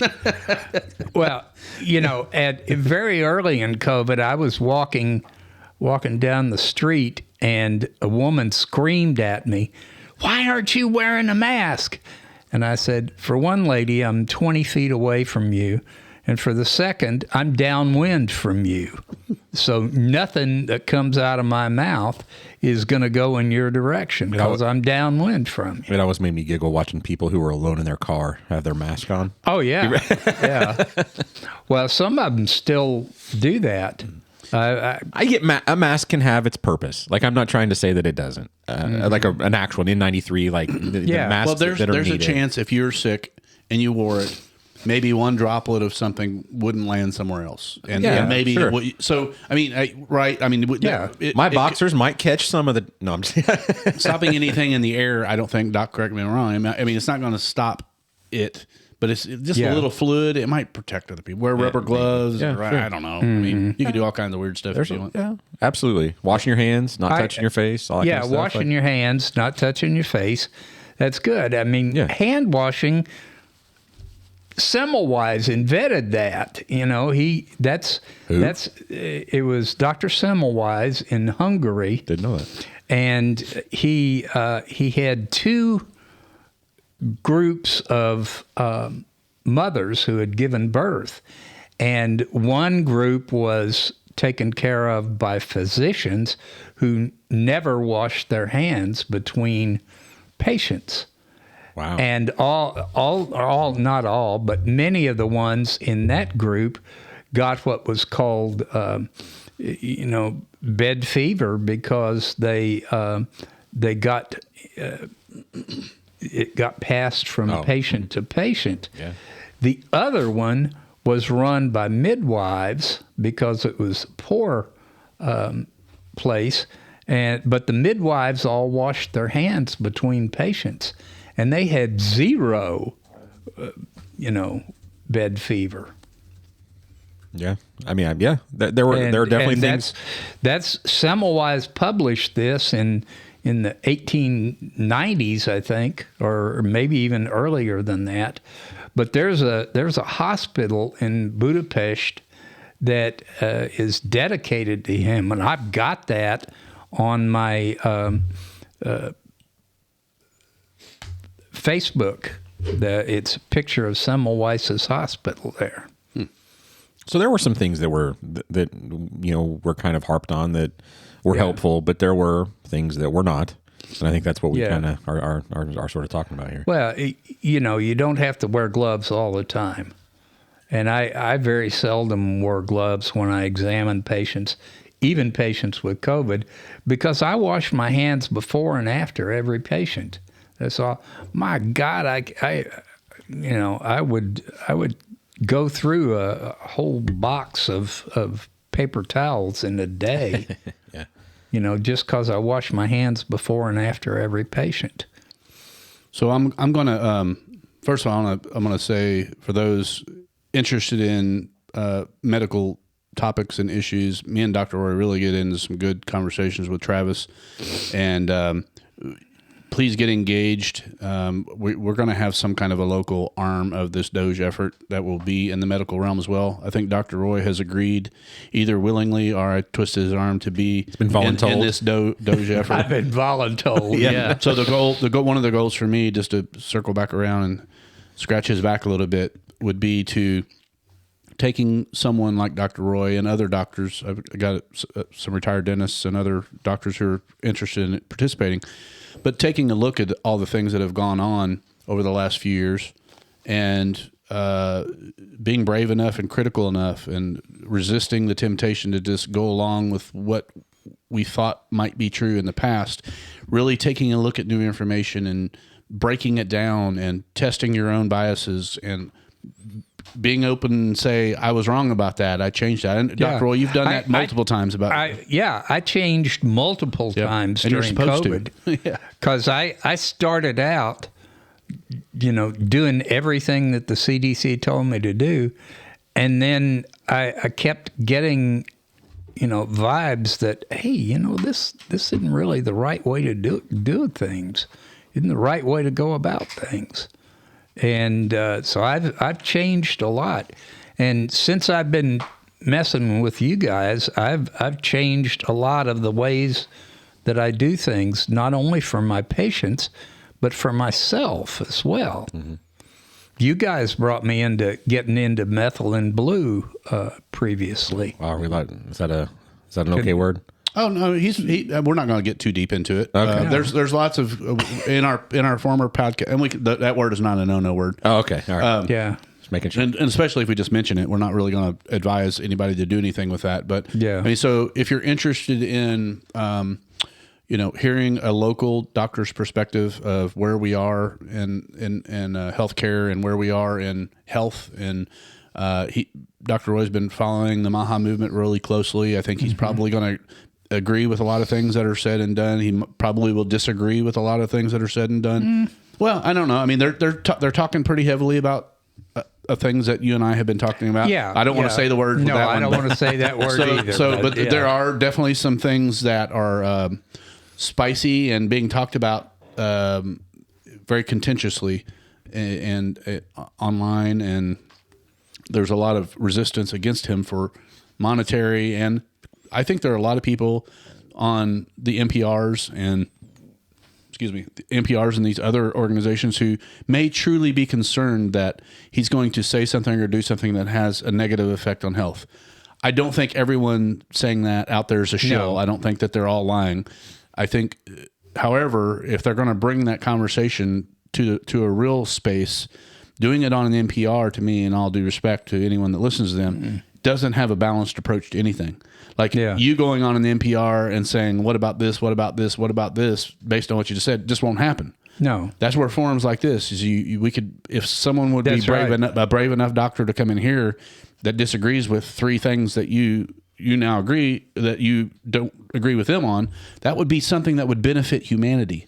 That's a think tank that is my idea or your idea, which idea wins, and let's test them. Let's do science again. Let's do stuff. So, I mean, so anyone that is interested in that kind of path forward, especially in Evansville, I mean, I have a degree, a minor in physical education, and so I've always been passionate about health and trying to figure out different things. A lot of things I asked Dr. Roy is trying to think about what my family and my parents or whatever may do better moving forward to be healthier. I mean, these are real concerns and questions that we have. The other things that we're not going to say the word on this podcast that Travis is worried about with a young kid and what he may or may not do in the future of that. But so these are the things that we're trying to address locally. And anyone interested, please like our channel, follow us on Twitter and or Facebook, and we'll share those when they come out. I do want to circle back around to the CenterPoint discussion. Again, I'm back on the DAACE, Direct Action Against CenterPoint Energy.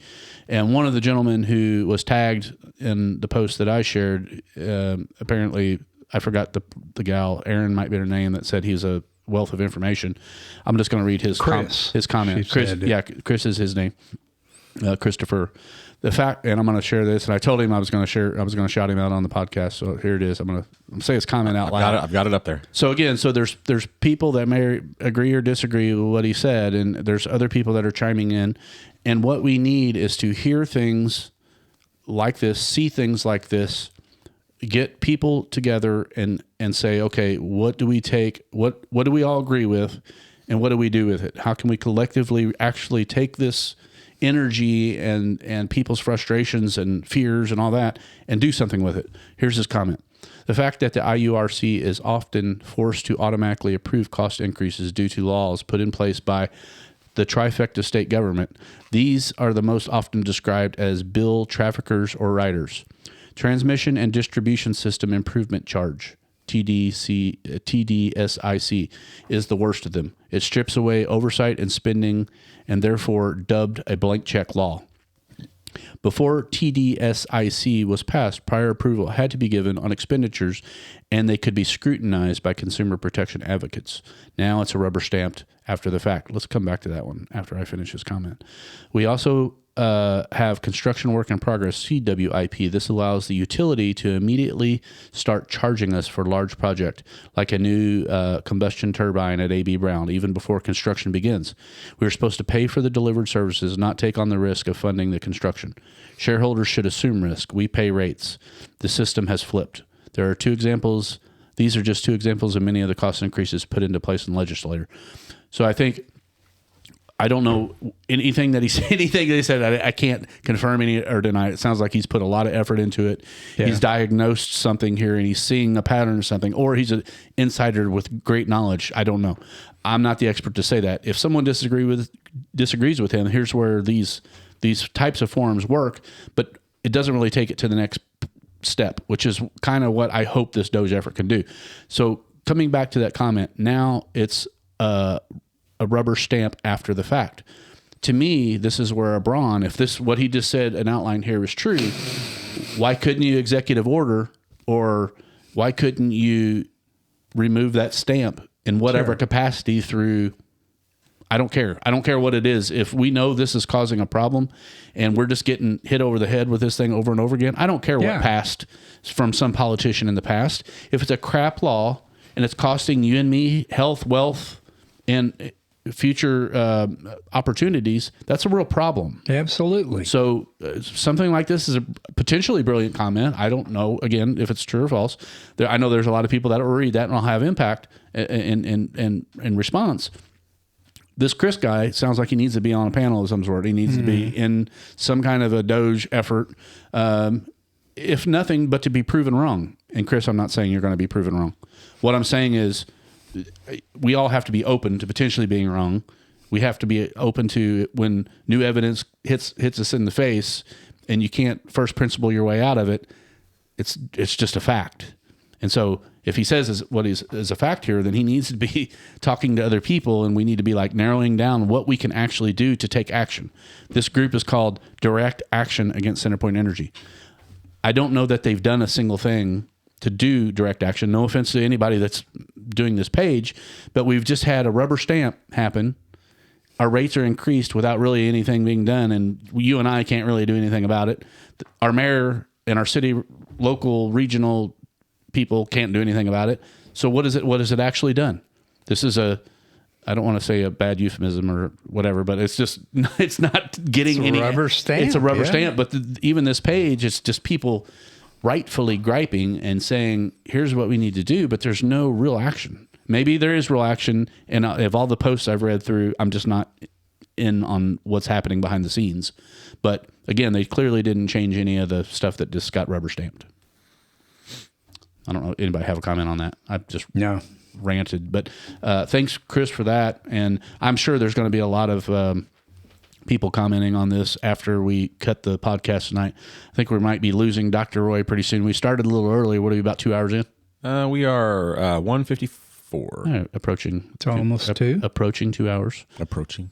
So in the future, I'm not saying we're going to cut off just right now, but if you decide to come back, sometimes we do go into the 3-hour realm. A lot of times on this podcast, I'll share clips from national stories that. Here's the problem. I fully believe that our media was captured, our local media was captured a long time ago, and they really haven't been giving us stories that we need to answer and to gather and resist efforts like this. I mean, why is there some reporter knocking down the door at the mayor's office or something right now? Mm-hmm. Oh yeah, I mean, so that's the thing. We used to have independent journalists who would just go out, and so to me, this DOGE effort is going to be kind of a wrangling the civil advocates and the journalists together into a place to where we can have communications like this. All we have in media is a newspaper that is owned out of state, and it's also produced out of state. There is some local stuff there, and there are some local reporters, but they do whatever they're told. Well, the editors are controlled by the advertisers, absolutely, which are the CenterPoints, which are the Pfizers and the local people that pay their bills. So I'm not. Could we get some journalists, and we might get some reporters for the Unite the Divided. I've got some retired ones that have reached out that are interested. One of them visited us on one of the podcasts. Oh yeah. But at the end of the day, here's what folks need to really truly understand. None of us are making any money from anyone. No. That's a problem when it comes to needing smart people to be on a movement, unless you're near Roy, which you're kind of, in the twilight of a very long and successful career. You're still working your butt off, but you have some freedom and some time to come and contribute, and you've graciously agreed to do that, and you hate tyrants. I mean, I think that's kind of the call of the right journalists, the right effort that we need. It's like, you can't get stuck in being a Republican or a Democrat. And most of our media, no offense to anyone, I think some of our local media faces and people like Mike Blake. Oh my God, I love that man. He is one of he reminds me of the journalist, the person that you want to hear telling you the news, right? But he can't always go into the areas I think that he needed to go because he was held back by the structure that he was built in, and platforms like this take us outside of those structures. We don't have those limitations. But as I fully come across, and I'm 20 years into marketing, is, a lot of the big companies, the owners who I know very well, who like me and like a lot of the things that I say, can't put their name on the program because they have Democrats and Republicans that are their clients. And some of the things I say offend some people on the right and some people on the left. Some of the things we talk about, the partisan political people don't want to hear. And so he can't risk putting X amount of dollars towards an effort like this because it could offend people. And I get it. Like, I can't even there's nothing for me to argue about with that. But I can't accept money from any company or energy organization or whatever they call themselves, because they're not going to control what we talk about. They're not going to control the next steps that we do. And so we will have a spot. If anyone wants to join, please just start listening. If you want to contribute, reach out to me personally. We do have a couple of people that are generously just giving us money to spend towards equipment needs. Travis, I pay him in bourbon. Dr. Roy, I'm not sure how I pay him yet. Maybe I don't know what I owe you yet, but the city of Evansville owes you for you bringing a wealth of information and the ability and willingness to have conversations like this. We need more people like you who aren't captured and controlled by the systems that surround them. And we're not going to tell the story today, but Dr. Roy has a lot of interesting stories about when COVID went down and how the local health system treated him and what the decisions he had to make, which he didn't want to make, which he was forced to make, without getting too deep into those weeds, which might get us kicked off YouTube. Dr. Roy is readily available. Reach out on Twitter. He has some things. If you get sick, he has some things that he can offer you some advice and help, and without us getting into those weeds. Do you see how I'm dancing around things? You are dancing. I'm doing it's a dance. I'm dancing all around stuff. But we do get some support through. You know what JFK Jr. said? RFK Jr. RFK Jr. He said, "I can't be bought, and I can't be bought." That's right. Well, you can't. You can because somebody could hire you to be their personal doctor. Well, they do that. they do that, and that's what I do now. Full transparency here, Doc. Full transparency. Yeah. But you're gonna give them the advice that you feel is right. I'm going to give them the advice, but I'm not going to force anything on anyone. Right. Ever. And I'm not going to be forced anymore. Well, and so just to, you've got to a point where you just tee things up so nicely for me, and I appreciate that. Part of this thing, and to just kind of end up this podcast with my journey forward with Dr. Roy, and he's agreed, and whatever he does on the DOGE side is going to be different from this. But what we're trying to do is lay a pavement groundwork for other doctors who have lived through this experience that everyone else has, and is still kind of shackled by the system. And we talk about golden handcuffs and golden duct tape about the things that they can and can't say. But I mean, the reality of it is, doctors aren't the same as they used to be. And they have to treat their patients differently than they used to. Yes. And I don't think that's good. So, I don't either. So when you find us, it probably won't be on YouTube when we get into some of those conversations, because as it turns out, YouTube is censorious, and it's more of a Spotify subject. It's a Spotify Rumble subject. Rumble, yeah. So we talk about that a lot on those platforms, and I think I'm 2 strikes in on YouTube, and I don't think we've said anything that'll get me booted today, which is fine. But if we do, I just won't ever do YouTube again. That's fine. Yeah. I listen to a lot of stuff, but I don't see how some of the people you and I listen to, Dr. Roy, I don't see how they haven't been kicked off. You know, I just don't get it. No, They've said a lot more things than maybe there's money under the table that goes for that. Oh, that's fair. I haven't even thought of it that angle. We don't have any money to go under the table. We don't have any money to go over the table. Bitcoin payment that you promised me. All I got under the table is a pair of rough old cowboy boots. Oh man.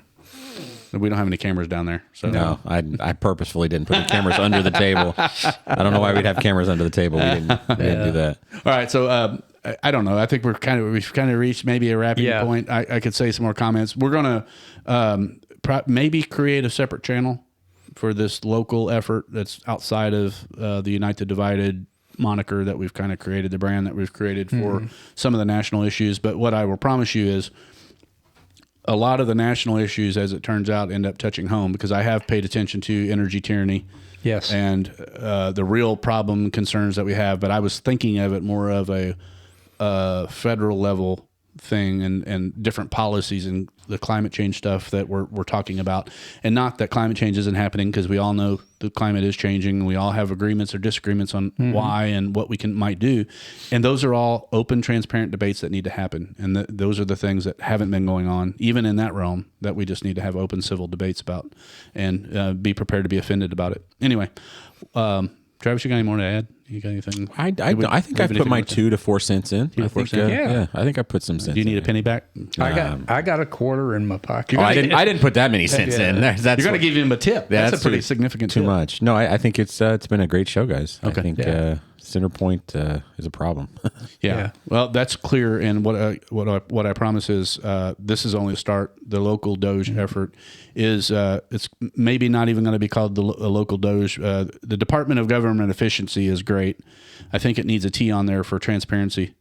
And that's what the T is. I've been wondering what the T is. So so if you can see it there. Yeah, it's on your screen. Okay, sorry. So DOGE it's and T of the EVV. Yeah. So Department of Governmental Efficiency. And I had DOGE as of Evansville, but the NT is the transparency part. So efficiency is great. We want things to run smoother. We want things to be financially more helpful to us in our budget. But the transparency part basically allows us to take everything that we talk about, everything we're saying, and pass it on to the next generation.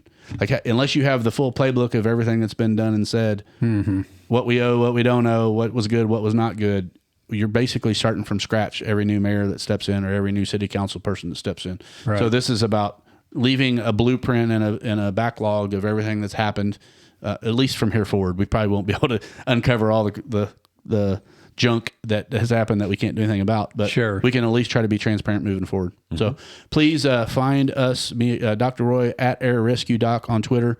Both of us, I think you can just search our names on Facebook locally, and we're connected to a lot of people in town. So it should be. I'm on Instagram also, Cholera Joe.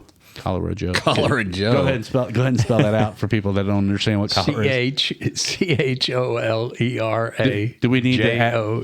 do we need to add another 10 minutes to break down what that means? It would take. Well, let's not get censored. Will it get us censored? No, it wouldn't get us okay. censored. That goes back to 1978, and I got that name because I was called to the emergency room one deep in the night, and the doctor down there said, "I don't know whether it's around here or not, but I think this patient has cholera." And I went in, rolled my eyes, so much so that they almost cracked like billiard balls. But I walked into the room, and the lady was very, very sick, but she didn't have cholera. Yes, she was having profuse diarrhea, but that was because she had she was bleeding inside her abdomen.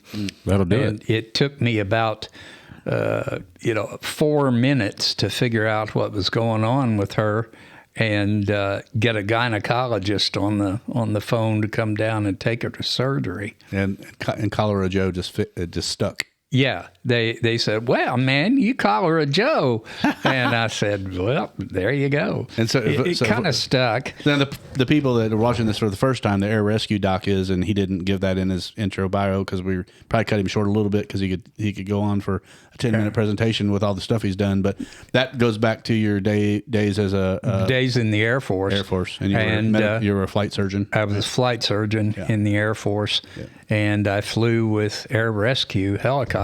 Yeah. That's pretty cool. So we've talked about those in a lot of past episodes. I hope if you're joining us for the first time, I hope you enjoyed it. We promise to continue trying to bring conversations and information to not only see what's going on and have a place to complain about it, but hopefully organize and create something that we can make some change in our society, and specifically in Evansville.